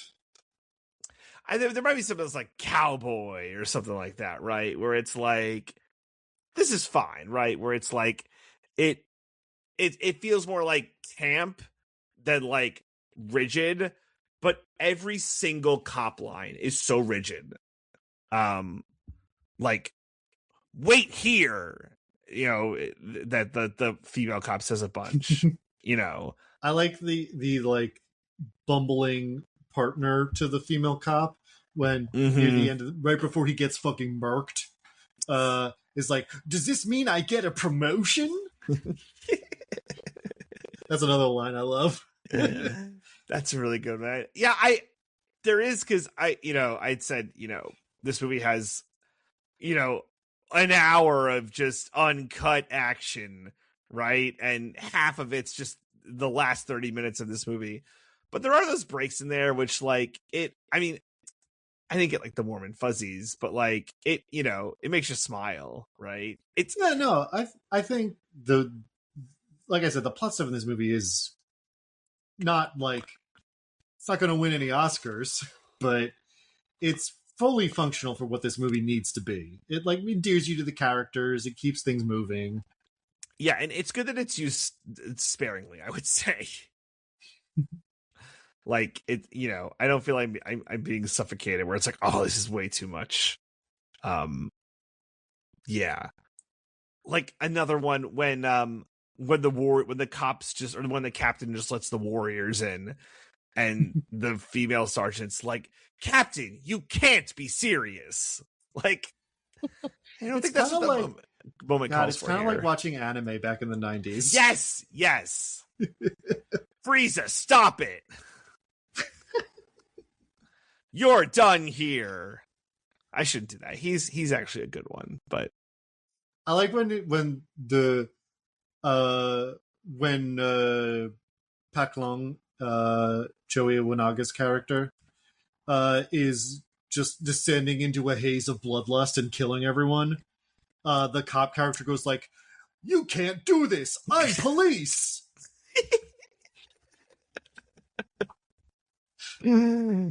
Or like, "What are you doing? I'm police." Something like that. Yeah. That is good. And it just gets annihilated. God, that scene is crazy. Yeah. Because that character is so buttoned up for every scene before that in this movie. And he just bites a dude's finger off and goes ham. And it happens so quickly. It's like, he does that, kills his dad, and you're like, kills his father-in-law, and you're like, oh, you saw where all this was going. But then kills his wife and unborn child, and you're like, oh my God. Because he's just like, it's fully like somebody approaches him and he's in such a bloodlust that he just stabs without even looking. He was spamming B too hard. You're just like, RTB, so yeah. Man. But we're kind of getting off the point, so maybe I should spin the wheel and we can jump to another fine entry here, shall we? Yes. Right. Woo! Tick tick tick tick tick tick tick tick tick tick tick tick tick tick. DJ landed on one of yours. Yeah, I call this one Good Cop, Bad Cop. I want to talk about the police because I think they play such a pivotal role in this movie, and we've already mentioned them, but there's some things I want to hone in on. So obviously at first I'm like, oh, these cops are just incompetent. But then we learn that the cops are corrupt, or at least the captain is corrupt, right? Yes. He's in the pocket of Mr. Song. So you're like, okay, well, that explains why he doesn't want to go I think he's more in the pocket of Pak Long, but yes. Oh, yeah, right, yeah. Although Mr. Song has that line, it's like, you must be new or too stupid to be on my payroll. So, right, he says that to Naveen. Something like that. It implied that he was buying some cops off, but whatever, right? Because Naveen wasn't a cop; he was just some guy. Yeah. With dead wife to be revealed later, I guess we could call it. But even so, the sergeant who's good, and it nothing bad. First thing I want to clock is when they finally decide to take on the Warriors. There's a scene where there's a guy who has the kid who betrayed Rainey to, Afro's son, maybe, or whatever. This guy's like holding him up on like the ledge of a building. And it's this guy's got to either backbreaker this kid or throw him off a building. And this is insane. Our sergeant, our heroine, she saves the day by shooting the guy with a gun. Yeah. There's so many ways that could have gone wrong. Yeah, there's like 100 problems with this. First of all, you're shooting with a pistol at that range. You could easily hit the kid. Like, there's no guarantee that you're just going to hit the guy. But let's say, hey, it goes according to plan. You hit the guy. Like, I don't know. It feels like 9 out of 10 times the kid's falling off the building. Yeah, like, I mean, it's a miracle that this guy dude falls backwards instead of forward. Right? But his arms don't go, like, he falls backwards, but his arms, like, neatly as he caresses to death, like, gets the kid to a safe position and then dies. And it's like, man, lady, I guess if he was gonna throw the kid off, shoot him. But, like, Rainey just fell off the building and they saved her with, like, big old tarp. I'm like, could they not save the kid with big old tarp? Like, I feel like the risk of shooting the kid is way worse. Well, I guess, it might have been, instead of just throwing him off the building, maybe he was just going to throw him full force into the concrete, like on that floor, which would also be really bad for that kid. Yeah.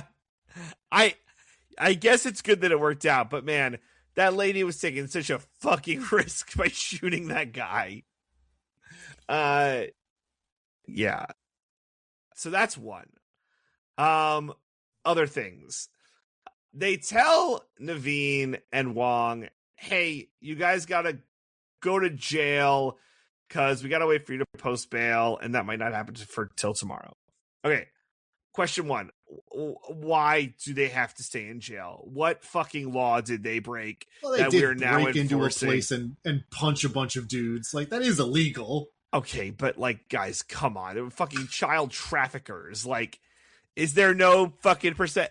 The captain was in the pocket of, fucking child traffickers. Big child trafficking, yeah.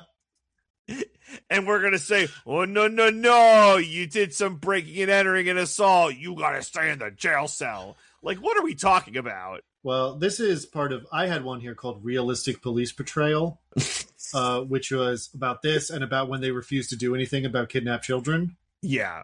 That's how the cops would react. Well, especially cops in the pocket of child traffickers. Mm-hmm. Also realistic. Oh, God. The only unrealistic part is when the other cops are like, wait, we should save the children instead of doing nothing. That's the part where I'm like, all right, this is just a movie now. Oh, God. Well, look, our sergeant, lady sergeant was very good at rallying the troops. Moral compass pointing true north. Mm-hmm. So, after several instances of being told to ignore the child trafficking, she finally decides maybe we shouldn't. Well, when they are face to face with child traffickers, they're like, all right, come on, let's fucking do this. Another one. So, along with that, stay in your cell, young man, till bail post. Who the fuck is posting their bail? I guess Naveen would. I mean, you can post your own bail. It just has to be set. The fuck is his job? Journalist? He's sure, but like, I don't know. He's living in a van. I think the van thing is more a product of his obsession over finding his fiance than like material circumstances. Okay. He's not poor, he's crazy. Okay. Fine. DJ, wouldn't you live in a van if you were trying to find your wife? Do I also have to take care of my kids in the van? Well, in this situation, there are no kids to take care of. Oh. Okay, no kid. I guess. I mean, we'll probably get to this in a later segment that, we always do, but I don't have a lot of confidence in my abilities if I were thrust into this situation. Oh, fuck no. Together, could we do it? If we were a Wong and Naveen, you think you and I could? Absolutely not. No, there's no way. I don't even know what. Yeah. So, but would I try? Sure, I guess I'd try. So fine. Maybe he could post their bail. That's nice. But if not, I guess you're going to be in jail until the judge decides that you stopping child trafficking was enough to not have you serve jail time, pay a fine, like what the fuck even would be the thing? Just these cops or something else. And then I think, do you think they got taken out a little bit too easy by just man with bow and arrow? With bow and arrow just takes out a whole police unit. Tack. Yeah. You have come to another one of my wheel slices here, which is the Furious City Pig Roast. Okay. Why don't we do that? Because that was my last thing I'd say. So no. We can keep going with this. Yeah. All right. It's fine. Do they get taken out too easily? No. Because they're cops and they're incompetent. Even our lovely heroine, who seemed to do a good job for the most part. Well, she doesn't die. She gets shot in the arm, but she survives. Right. She's there at the end of the movie. Yeah. Doesn't help out a ton, though. She did get shot with an arrow, and unlike our heroes, she's not made of iron. I was going to say, what is shot with an arrow next to hit with car? Wong is clearly superhuman. I don't think we can compare him to other people. That's fair. Yeah, that's not. I shouldn't do that. I'm sorry. You got shot in the arm. Go take a breather, I guess. Mm-hmm. But yeah, everyone else just gets fucking dusted, and it's like, guys, you have guns. Once they should have been teed off a little bit to something's going awry, when they hear noises, but they're all just kind of oh, I wonder what's going on. We're getting murked by a guy with a fucking bow and arrow. I'm not sure did anyone even get a shot off? A shot was fired because I think that's why the guy goes up. Right. Yeah. But man. Well, first of all, you have to consider that Tack is one of our 5 heavenly kings at the end of the movie. That's true. So he's extremely good. And again, you have to consider that cops don't do anything and are bad at their jobs. You have such an advantage. You're cops in wherever you are in a city where it seems like no one really has a gun, right? Well, DJ, in many countries outside of this one, that is pretty much the case. Fair enough. But you have guns and they don't. Your advantage should be incredible, right? Well, that's why they're complacent. They're lazy. They're like, we got the guns. We don't have to worry about anything. So when Tack comes in with his 6 skills, they're not ready for it. That's true. They say the only person that can stop a bad guy with a bow and arrow is no one. They're unstoppable. Exactly. You're fucked. 100%. If you come across bad guy with bow and arrow, fucking run. You better hope that there's some sick ass warriors in your jail cell that you can let out, because if not, you're fucked. That's the other part. The cops are so lucky that Naveen and Wong are able to get out of the jail cell. because of their superhuman ability to bend bars and Now this is a thing that is in many movies like this, where you sort of like tie the two bars together like that and pull. Right. Like yeah. it creates like it's like a force multiplier for the force you're applying to the bars. Okay. I'm pretty sure in real life it wouldn't work that well, but it is based on a real physics thing. Well, maybe these bars are made of shit because these cops are the most incompetent cops ever. Maybe they order their bars from like shitty Bars R Us. All the money goes to the child trafficking ring. Right. They can't afford good jail cells, which are all fucking empty anyway because no one's getting arrested. The only people getting arrested are the people stopping the child trafficking. So that's true. Why aren't any of the warriors here? They were arrested. They only shot a couple of them. They were taken to like super jail or whatever. I guess. I mean, that would make sense. Got to put these guys in super jail. That would have been, man, maybe a missed up. Well, no, because the bad guys were already overtooled at the end. But like, was that a missed opportunity where it's like, oh fuck, the Warriors are also in the jail cell, and like we gotta watch out for them? No, I think leaving it to the Heavenly Kings at the end was the right call. Yeah, because they can just all do, all the amazing things they do. Right. Yeah. All right, let me spin this bad boy again and see where it lands. Spin, tick, tick, tick, tick, tick, tick, tick, tick, tick, tick, tick, tick. Diggins. Obviously landed on one of yours because it's just like one of mine. This is one called Style Switching.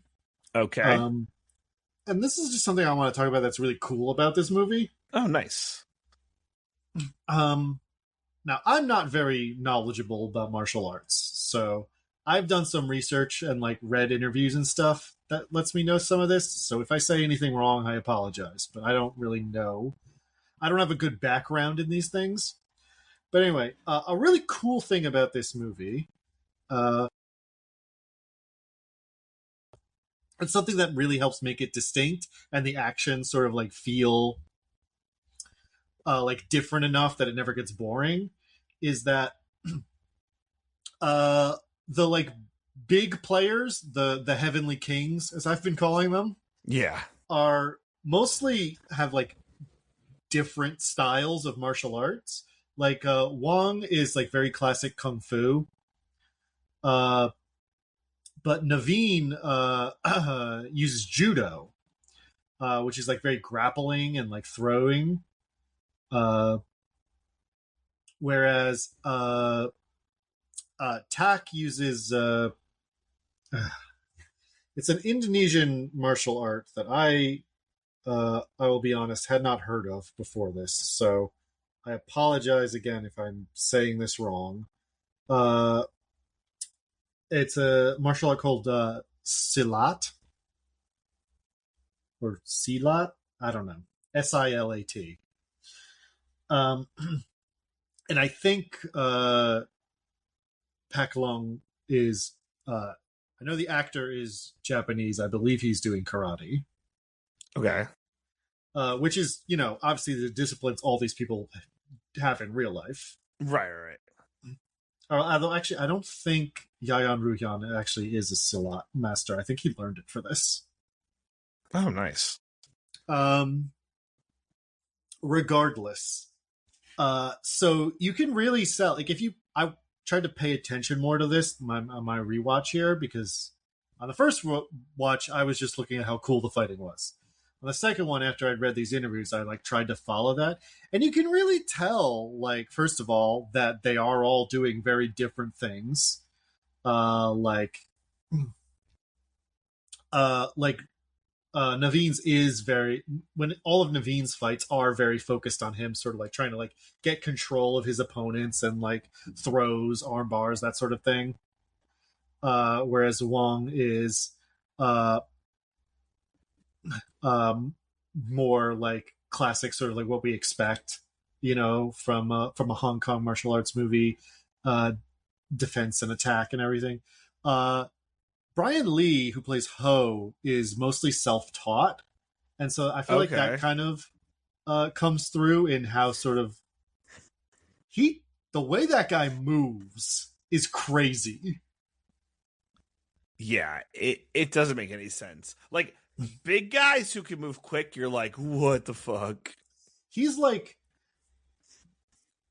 doing like spider moves on his hands and feet at certain points. It's nuts. Like, literally doing like a crawl, like from a fucking horror movie. Like, it's insane. Mm-hmm. And then all the stuff Joey Iwanaga does with his feet in that final fight scene. I think he stabs Ho to death with his feet.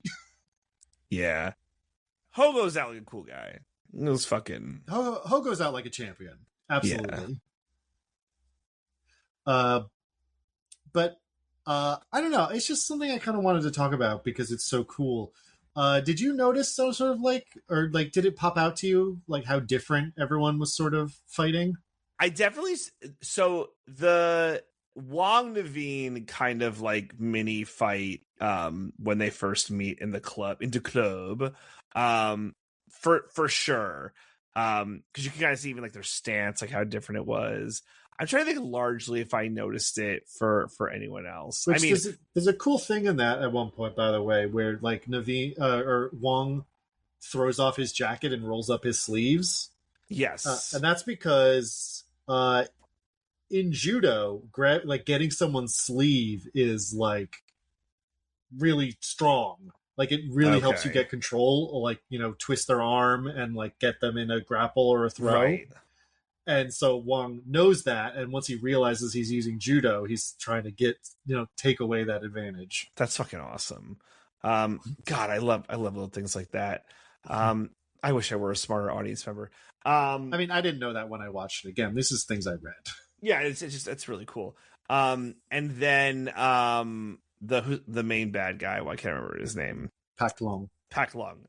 His stuff clearly was like different, right? But that felt like you could know nothing about martial arts, just like watching juxtapositions between movements of characters, and you'd be like, oh yeah, that guy's definitely doing a whole different thing. And then there's a really cool moment at the end of the movie, if you're paying attention to the fighting styles, which is at the very end, after they're out of the window, after they have their bicycle fight, when it's just Wong and Pak Long left, Wong starts doing judo moves like Naveen instead of his usual style. Nice. To like finish him off. That's awesome. Ugh. It's a great movie. It's a great fucking movie. Hell yeah. So yeah, I don't know. There's not really a lot of funny things to talk about here. I just really liked that, and I wanted to talk about it. Sometimes we nitpick how much we appreciate that thing. We pick nits, and we're like, we love these nits. These are the best fucking nits I've ever seen. We get a nice, fat, juicy nit, and we're like, no, tasty, tasty. Fucking love it. But why don't I go ahead? Unless you have more you want to talk about with all the fighting styles. No, I'm good. Why don't I go ahead and spin this wheel then? Whoa! Tick, tick, tick, tick, tick, tick, tick, tick, tick, tick, tick, tick. DJ landed on one of yours. Yeah, and this is a quick wheel slice, and it's my it's probably winding down here, but this one's called Get Better Security. So this one's around Mr. Song. Mr. Song, this guy, first of all, just straight up lets a rat in, right? Gets like really close to the inner circle, right? I don't know if he ever would have let him actually seen the kids, but he certainly was playing along enough to put up a convincing act. I think one of the cardinal sins is, so Naveen is wearing a wire that like is inconspicuous to a point, but like, I don't know, would certainly be discovered during a pat down. He gets a full pat down going in and like doesn't pat the chest or feel the wire. I feel like that's a huge miss, because Naveen's like wire is not hidden super well. It's in his cool bolo tie. I know, but if you were doing a pat down, you would feel the wire. You'd be like, oh, this guy's wearing a wire. Well, they had Ho do it, and Ho is not very smart. Yeah, that's a great point. I feel so bad for Ho. But then also Brian Lee in interviews has been like, yeah, we talked things out with the director, and I decided that the character of Ho has the mind of a baby. I love that. Hey, it comes through in his performance. It definitely does. But then when Naveen and Wong are coming after Mr. Song, he's reduced to having to fire shotgun willy-nilly because the entirety of his bodyguard has just been like decimated. I understand it's the point in these. And Mr. Song is like a level 1 boss who gets, we say the torture device was they tie him to a chain link fence and they fucking electrocute him. I did not say that, so that is worth saying. Savage. They electrocute him so much he pisses himself at one point. Savagery. They close up on the leg too, so you can see You see the pee trickling out of the pant leg. Hey, just so you know, he's being electrocuted so much that he involuntarily peed. In case you were curious. But I don't know. I think Mr. Song gets let down pretty heavily here. By a few guys. Now, to be fair, I think in most situations, if you have a guy walk in the front door and immediately pick a fight with your 6 or 7 big tough manual laborers, most people lose that fight. Yeah. But most people aren't Wong. I mean, it's probably more than Naveen stuff for me. Not catching the wire, just letting him get that close in general. I don't know. I think they could have done a better job. Yeah. Could anyone stop Wong? No, a car couldn't stop Wong, but maybe you could have stopped Naveen, and that would have been, fewer problems. Yeah. They are pretty vulnerable to plucky journalists, I will say. I mean, we never really find out how his fiance tracked him down, but she seemed to do it. She seemed like she could just walk into that child trafficking building. I know, got right there. There wasn't really anyone to stop her.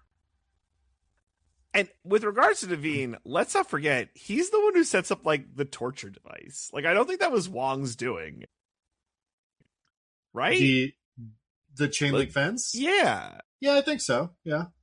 That was Naveen? Yeah. That's I think that the electrified fence was pre-existing, but I think Naveen is the one who right. was let's tie him to the fence so we can electrocute him. And interrogate him. The man's a savage. It's true. By the way, I know that Naveen and his fiance were investigative journalists, but we have no idea for who. Not a clue. We have no idea what? For who they are journaling for. Yeah. The outlet or whatever, right? I feel like there might be a logo at some point in her reporting, but I didn't pay attention. Okay. But it is you get a call back to the office hey, what's going on? Our one reporter he's in jail with some guy. He's in jail for doing a huge fist fight in a child trafficking building after he electrocuted a man. Right? I guess my point is maybe he should have been something else. Maybe he should have been a classic Jason Statham ex-Marine or whatever. No, I like it that they're not. Well, Wong has a mysterious past that we never find out. Yeah, which is fine. People keep asking him, who are you? And he's like, I'm a father. And at the very end, he's going to tell his daughter, but we don't see it. I like it. So he might be something like that. We don't know. But I like that they're just guys. Yeah. Yeah, fair enough. Just guys do incredible work, though. Mm-hmm. Would I have liked it more if it's his Naveen's fiance was the journalist exclusively, and then he's oh fuck, I gotta go find out what happened, right? He's not also a journalist. I think it's kind of unclear if he really is a journalist or if he's just picking up where his fiance left off. Right. Yeah. By the way, I don't know if we mentioned it. She does some fighting as well in the beginning. Yes, she is also an action star. Yeah. She is, I think, Thai, I want to say. Yeah, she gets some good licks in. Not enough to save her, but she does a good job. Jija Yanin. Hmm. Which again, I apologize if I'm not saying that correctly. It's okay. Yeah, no, she is a martial arts star. She knows Muay Thai. Oh, nice. Yeah, she does a good job. She's a good job. I honestly, I was so surprised that she does die, because you're like, oh, okay. Beginning of the movie, she's probably gonna have a big role to play, and unfortunately, that is not the case. Yeah. No, I think her opening stuff is really cool. She does like kicks off people sliding across the floor, like very mobile things. Yeah, she was cool. That no one else is really doing. Like, I do wish we kind of had. Rather, it would have been cool to have more of her, because I think she acquitted herself well in that scene. Yeah. I guess the emotional impact of her death it drives a lot of the, I gotta find my wife. I know it's fiance, but it's wife. Like, it's basically wife. It could, yeah. That's mostly nitpicking. All right, Diggins, if you want to bring us home, I will spin the wheel and tick, tick, tick, tick, tick, tick, tick, tick, tick. It's all you, buddy. All right, one more, then I think it's got to be this one. Shouldn't have looked at me. If you got more, sorry, I mean interrupt you, but if you got more, go for it. You can empty the chamber. I got one here called "Shouldn't Have Looked at Me." Okay. Which is, I want to talk about Pak Lung and his attitude. Please. Mm-hmm. So at the beginning of the movie, like I said, when Tak shoots the kid with a bow and arrow, and then Pak Lung is like, wow, you got that kid killed. Sucks. You think that's like typical villain stuff, right? Like, he's just being a jerk. But then, the end of this movie, after he goes into his bloodlust and accidentally kills his wife and unborn child, he shows up at the jail to kill Wang and Naveen. He's like, you took my daughter away from me. It's your fault. And you're like, oh no, this guy just actually lives that shit. He's actually so convinced that nothing is his fault, that everything is someone else's problem. And I really love the performance of it. Like, he's so committed to, like, well, obviously, if you had just let your daughter be child trafficked, then I never would have entered a bloodlust and killed my unborn child. So this is your fault. Yeah. Is it insane? God, that's so fucking crazy. Because, it's so stark in this, where, like, the sentence I said is basically literally what he says in this movie. Yeah, 100%. But it's also, like, that's essentially the sort of worldview of, like, the villain in this kind of movie always, right? Like, they're always like, yeah, it's your fault that everything went bad. Even though, you know, I didn't have to do all this crazy shit in the first place. Yeah, I didn't have to just, like, stab everyone I saw. But maybe I did? This is just so up to 11 of that. Where it's like, yeah, obviously, if you take down my child trafficking ring, I have to go into a blood frenzy. Everyone knows that. That's not my fault. I was just made that way. That's just life. You go into a blood frenzy, and then your wife walks in and you stab her. And you didn't mean to. But that's what happens when you bust child trafficking rings. Will no one think of the child traffickers? Someone has to. Someone has to. You know, is it on the wife for going into a room where she heard a lot of screaming and stabbing and stuff like that? Where she heard the sounds of her father screaming in agony as he died? Just think about it for a second, right? Like, are you putting yourself in danger? Are you putting your child in danger? These are things you should think about. It is well, listen, I don't want to victim blame. Okay? Oh God. We try not to victim blame here at Mostly Nitpicking. We try. It's a little crazy to see your fiance going into a blood rage and just like walk up to him and like put your hand on his shoulder. Yeah. It's a little crazy. Like, okay, you see it. Okay. You see that your dad's dead and you assume that it's your fiance going into a blood rage. Well, considering he's covered in blood and like stabbing people over and over again, even though they're already dead, I feel like it's a safe assumption. Run away and call the cops. Don't stay there. Well, to be fair, the police chief is there, stabbed to death in the blood rage. True. So that's true. All right, I don't know what you do, but not that. You don't go up. Maybe you call from across the room. You're like, honey, what's going on? Well, not in stabbing range. Never get in stabbing range during a blood frenzy. She calls out, and then he might have still had the, don't you fucking look at me problem, Shouldn't have looked. Well, I feel like then he might have been like, hey, honey, oh boy, crazy, right? Haha. And then if she was like, I can't accept that you stabbed my dad to death, then he'd have to kill her, and that's her fault.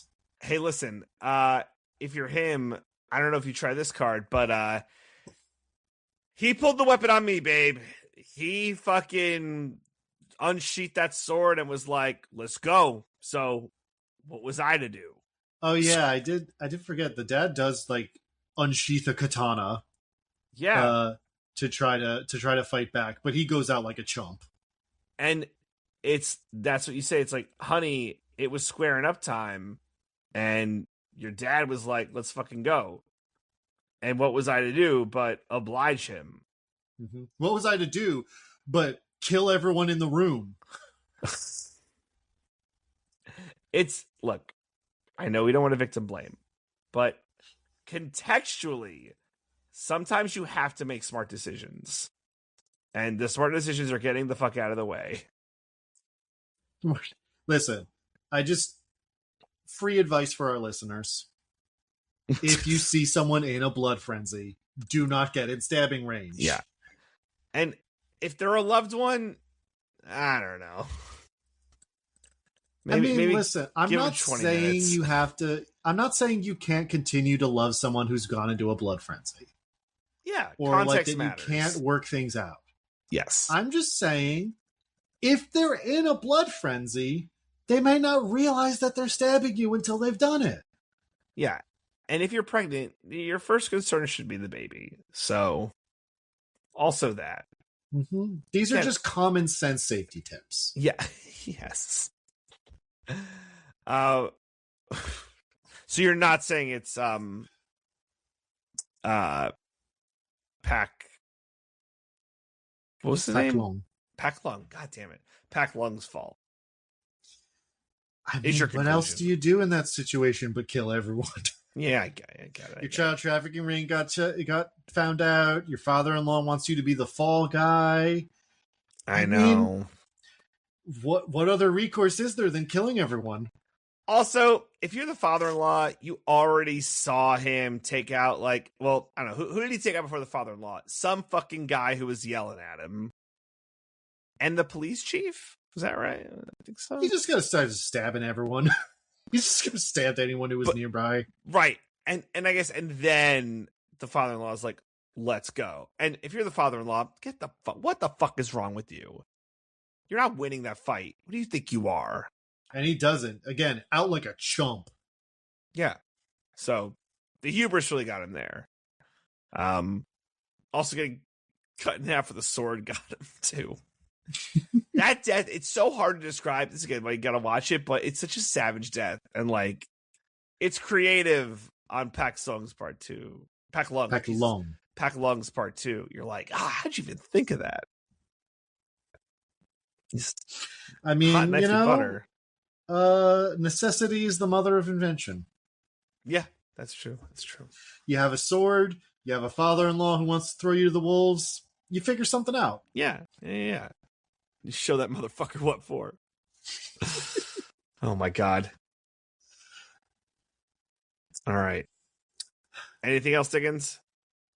Well, I mean, we got some questions to answer. Oh, I wasn't sure if you had any more wheel slices. What? Wheel slices. I wasn't sure if you had any wheel slices. No, I think we covered just about everything. I think we did a good job in this. We do a short podcast as always. Short, As quick, always. efficient, in and out. We promise under 3 hours every time. Always. That's what we say. We say 5-star runtime. But yeah, let's get to some questions. So the one we always ask is, Diggins, could you and I together defeat this? Absolutely not. No. Not in a million years. If you gave me a million years to train, it wouldn't happen. Never.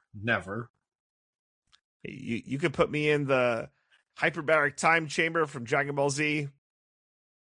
I mean, if by some miracle I got through fighting Ho and Afro Man and getting hit by a car, and I go to the police and they're like, all right, we'll take your stuff and we'll tell you if anything happens, that's where I give up.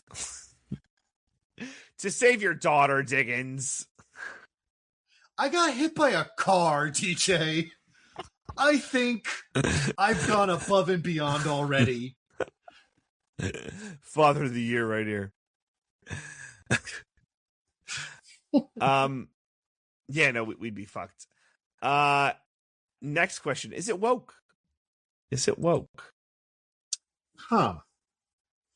Now, it does posit that there are child trafficking rings out there in the world just kidnapping children. However, this is also in a part of the world where I'm not going to say like that's true, but it has less implications than it does here. Okay. In terms of like, here, the idea that there's secret child trafficking rings everywhere is very adrenochrome coded, shall we say? Okay, I hear you. Which I don't think is true in Southeast Asia. I don't think that's like fair. a right-wing conspiracy theory thing. It's just like, well, it's part of the deal. It's just like, if you live in a crime-ridden hellhole, sometimes there's child trafficking. I Sucks. see. Like, And it's an unfortunate we think it's bad. Yeah, it's obviously we think it's bad. What does that say about the wokeness of this movie, Diggins? What are you trying to say about the wokeness of this movie? Well, I'm saying if this was an American movie, I think there'd be an argument for not woke because it sort of leans into right-wing tropes. But because it's not an American movie, and I don't think these are right-wing tropes where it was made. I see. I don't think it's woke, though, either, right? Because, yeah, the cops are corrupt, but most of the cops are actually got good hearts and want to help. Right, and, right. I feel like child trafficking is bad. I would hope I could say is a politically neutral statement. Yeah. Something everyone agrees on. It's just, what they don't agree on is who's doing the child trafficking. Yeah, exactly. They all hate it, but they're like... No one likes it. Except the child traffickers. Yeah. But, fuck those customers. Guys. I think it's not woke. Yeah, I think this is one of those cases where it's like, not woke is not anti-woke. Exactly. It's not an anti-woke movie, but it's not particularly woke either. Yeah. All right. That works. All right. That's it. You got anything else you want to talk about this movie, Diggins? Just do we think thoughts? That... Sorry. Do we think that Joey Iwanaga, one of the actors in this movie, do we think he could do it?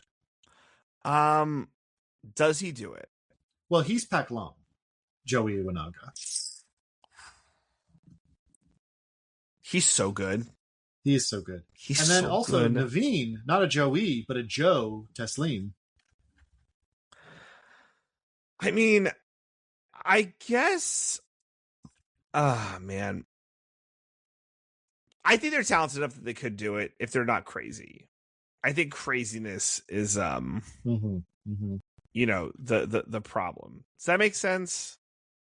Yeah, I mean, if Joey Iwanaga is playing a character who's not prone to blood frenzies, then I think he has the chops. Right. Exactly. Um. Okay. Okay. So yes, I think those Joeys could do it. Okay. Yeah. Then I think, I don't know, DJ, I think it might be time for a classic segment. I think it is time for a classic segment. All right. Well, I guess then Diggins, would you like to recommend something to the fine people? I would love to do that, DJ. Great. Now, a couple podcasts ago, it was recommended by a ghost who was there. Okay. That I want to second a recommendation made by that ghost. Oh, yeah. Well, ghosts are fun guests. Mm-hmm. A little movie called The Invite. Okay. Yeah, this is a new Olivia Wilde movie. She directed it. Oh. Starring her, Seth Rogen, Penelope Cruz, and Edward Norton.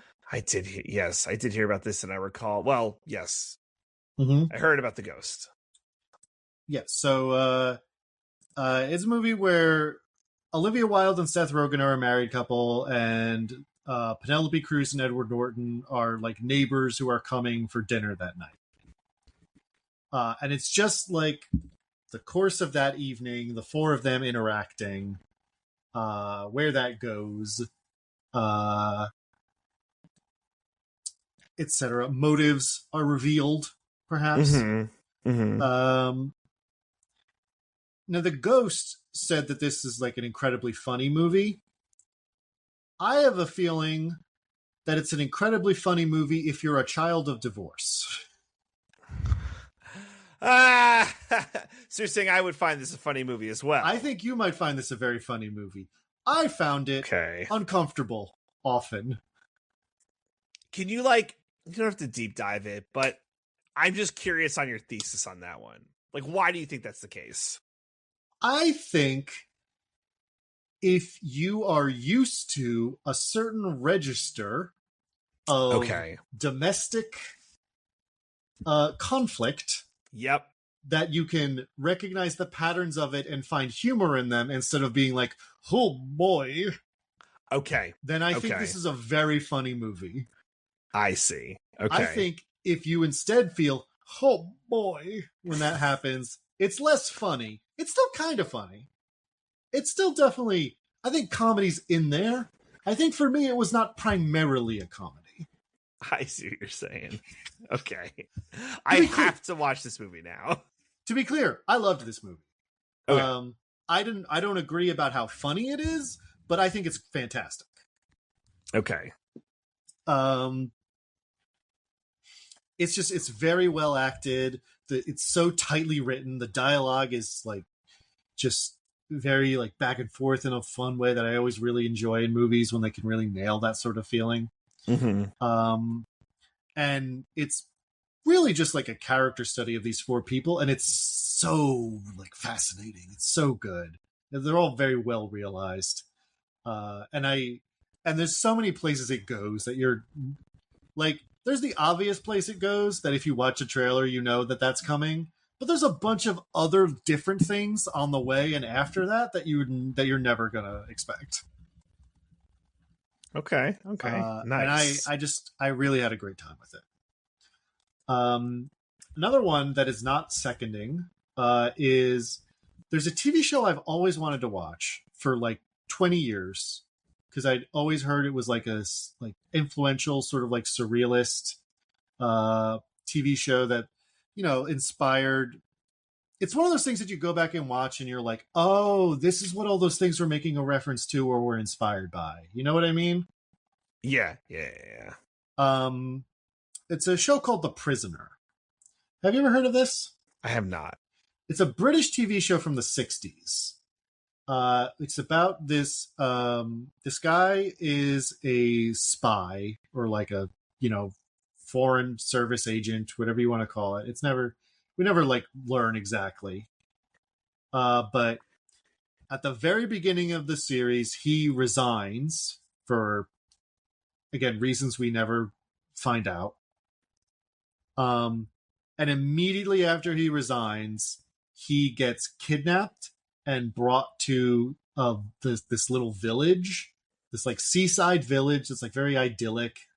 It's got a little beach, lovely little houses, and he has his own home and like people who will take care of things for him. But he cannot leave, and the like person in charge there is just like, we just want to you're here because we want to make sure like the information in your brain is too valuable. We just got to make sure of your loyalty, so you just got to tell us what's going on. And he's like, fuck you. Okay. And the whole series is just him trying to figure out like how he can get out of here, like what this is, what's going on. And it's a very strange series. And like I said, it's kind of like surrealist. It was like Twin Peaks and Lost, I think, are two of like the biggest like things that you can see. This walked so they could run. Okay. Yep. But I've always wanted to watch it, and it is the full series is up on the Criterion channel this month. So Nice. I've started watching it, and it's really cool. It's definitely like from the 60s. Okay. I don't mean that in like a oh boy. Ugh. yeah, not in like a you know, oh boy, these guys on Mad Men sure say some things way. Just in a stylistic way. Like the style is very 60s, and also in terms of the like TV conventions are, because this is something that sort of like pioneered a lot of things that are that like evolved from it. It's very much like not it's filmed and shot and edited in a way like an old TV show, which is sometimes, you know, somewhat jarring or weird for someone who is used to modern TV. That's all I'm trying to say. Okay. All right. Cool. But I think that all works to it because it is supposed to feel strange. But yeah, so I've been enjoying that a lot. Finally getting to watch that. What about you, DJ? Do you have anything to rec? Yeah, I do. Did I mention Hoppers yet? Did I mention Hoppers? The movie that we did a podcast about? We did do a Hoppers podcast. Oh man. I just rewatched it with Disruptor because he's been asking for it, and I'm like, oh, she's talking about. God, I am. Oof, it's rough. It's rough out there, bro. It's fucking rough. I had a feeling too. I'm like, something about Hoppers. Okay. Woo! Well, luckily, I came prepared with another rec because I was just like, oh, that's Hoppers. good. Because listen, I have been rewatching Hoppers with Disruptor, and he fucking loves it. What about Rocky? You leaving him out of it? The baby doesn't. I know. The baby watches like what's on, right? Like Disruptor's like, The I want to baby watch Blaze and the looks at Monster colors. Machines, and yeah, it's like I want to watch Blaze and the Monster Machines. It's like, all right, I guess we're all now watching Blaze and the Monster Machines. Although right now it's been like fucking Bluey. It's just Bluey. I'm actually getting sick of Bluey. Wow, really? Yeah. I don't care how good anything is, enough of it will kill you. Yeah, that's true. Like it's the same ones over and over again, right? Mm-hmm. Like there's like 150 Bluey episodes, and we're watching like 4, right? Okay. So yeah. Anyway. Okay, Diggins. I have something to recommend that sounds insane. I'm gonna recommend a book. Oh, what? Yeah. And I recently read a book. Are you familiar with the author Chuck Klosterman? I don't think so, no. He's a music writer who has kind of branched into... Actually, he started as a music writer who has branched into like more general pop culture-y bits over the years. And the name of this book is Football. So it's a sports book, and it's... I had heard about it some time ago, but I don't know. I'd been like traveling and I wanted something to read, and I have like a list of books. I'm like, oh, I'll get to these, and this was one of it. So I decided to pull the trigger and get it. So what is it about? It's an interesting book. It's kind of about how like American culture football is such a part of it. And like, Dickens, you should actually be proud that you're like not just like immersed in this, how like when football is on, football is fucking everything. But like, you don't really like watch the Super Bowl or care about the Super Bowl, right? I don't know that I've ever sat down and watched a full football game in my entire life. So right, it's outliers, amazing, but it's like if you really look like a lot of the country, like, and not just like professional football, right, but like Pop Warner football, high school football, college football, like so much of it everywhere, right, is like it's a joke with a coworker from like Alabama. It's like Alabama's like got three things. It's like where's your church?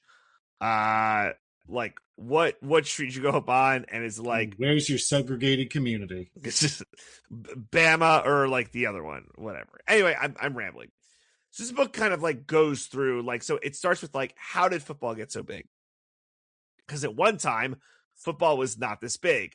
Like there's one anecdote in there which I like really like, where it's Disney has both Sunday Night Football and Monday Night Football, and it comes time for them, like, do they renew Sunday Night Football? And Disney says, they're like, Desperate Housewives is so good for us. We could put that in the Sunday night slot. We don't need Sunday Night Football. We have Desperate Housewives. Because, like, at the time, that was a true thing. We're like, that was bigger. Even that recently feels crazy to me. I know, right? It was like 2005. Like 20 years ago about. Like, football wasn't even that big back then. But it is grown to behemoth size. So, like, talks about like a lot of things, right? Like, what is critical mass, right? Like, can it sustain itself forever, right? Like, just like so many ways about how like it could go in hypotheticals. He writes like very interestingly, because like it's not like the book is nonfiction, but he posits like a lot of what ifs. Like he has the thing. It's like, what if Steve Martin, instead of going into comedy, was like a quarterback? Like, what would that look like, right? Like a lot of just like, hey, what if this thing instead of this thing, right? It's very hard to describe, but it's like a very fun read. I just like how the book was laid out. Yeah. And I think he has another book coming out this year called Rock, which I think the premise is like it's something like the history of Dwayne The Rock Johnson. No, it's about rock music. I think I don't know why I'm rambling, but I don't know. It's basically about how like 60s. What if 60s American rock music got bigger than the British invasion? Like, what would be the implications of that? That's all. I think that's what's going to be that one. So, anyway, I'm done rambling. Football. It's a good book. Read it. You should read more. The Athletic had an article how no one's reading anymore, and we're all getting dumber. Did you see this, Diggins? No one's reading anymore. I mean, I've heard this argument made. I don't know if I saw this specific article. There's a big Athletic article about how we're all reading and we're all going to die. And so I've read like 30 books this year, so don't include me in this.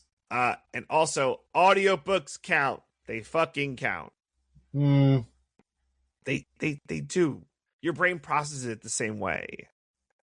Like, when you read an audiobook, you still have to imagine all of the things that you would have to if you were to read it. Is this in the article, or are you making an argument?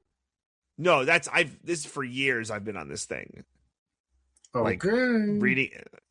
Look it up. The science is there. The science backs up that audiobooks is the same as reading. So read more. I think audiobooks are podcasts, which is the lowest form of media. But like, if you were to listen to an audiobook of like Romeo and Juliet, you wouldn't be like, wow, what a cool podcast about, these two lovers. You don't know me. I might say that. God. I listened to a cool Shakespeare podcast the other day. Oh my God. Now I want to listen to an audiobook version of Romeo and Juliet. All right. Diggins, do you have anything to plug? No. Do you, DJ? Yeah. check out Roses and Rejections. Michelle, Allie, and I just did our Love Island USA finale. It was a great pod, long pod. Mm-hmm. We covered so many things. I think it's really cool that you opened up your marriage to Allie. And you know what? Not only did we open up our marriage to Allie, we did it all kinds of ways. We did, the three of us did a pod. Just Michelle and Allie did a pod. Just me and Allie did a pod. And then Michelle and I just like did a pod. We did it all the way. Wow, you really are ready for the invite.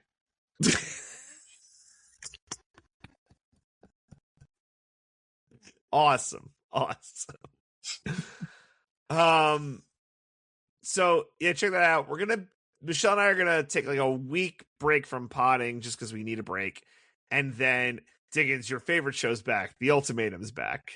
Oh boy. I was talking so with you about exclusively it for sociopaths.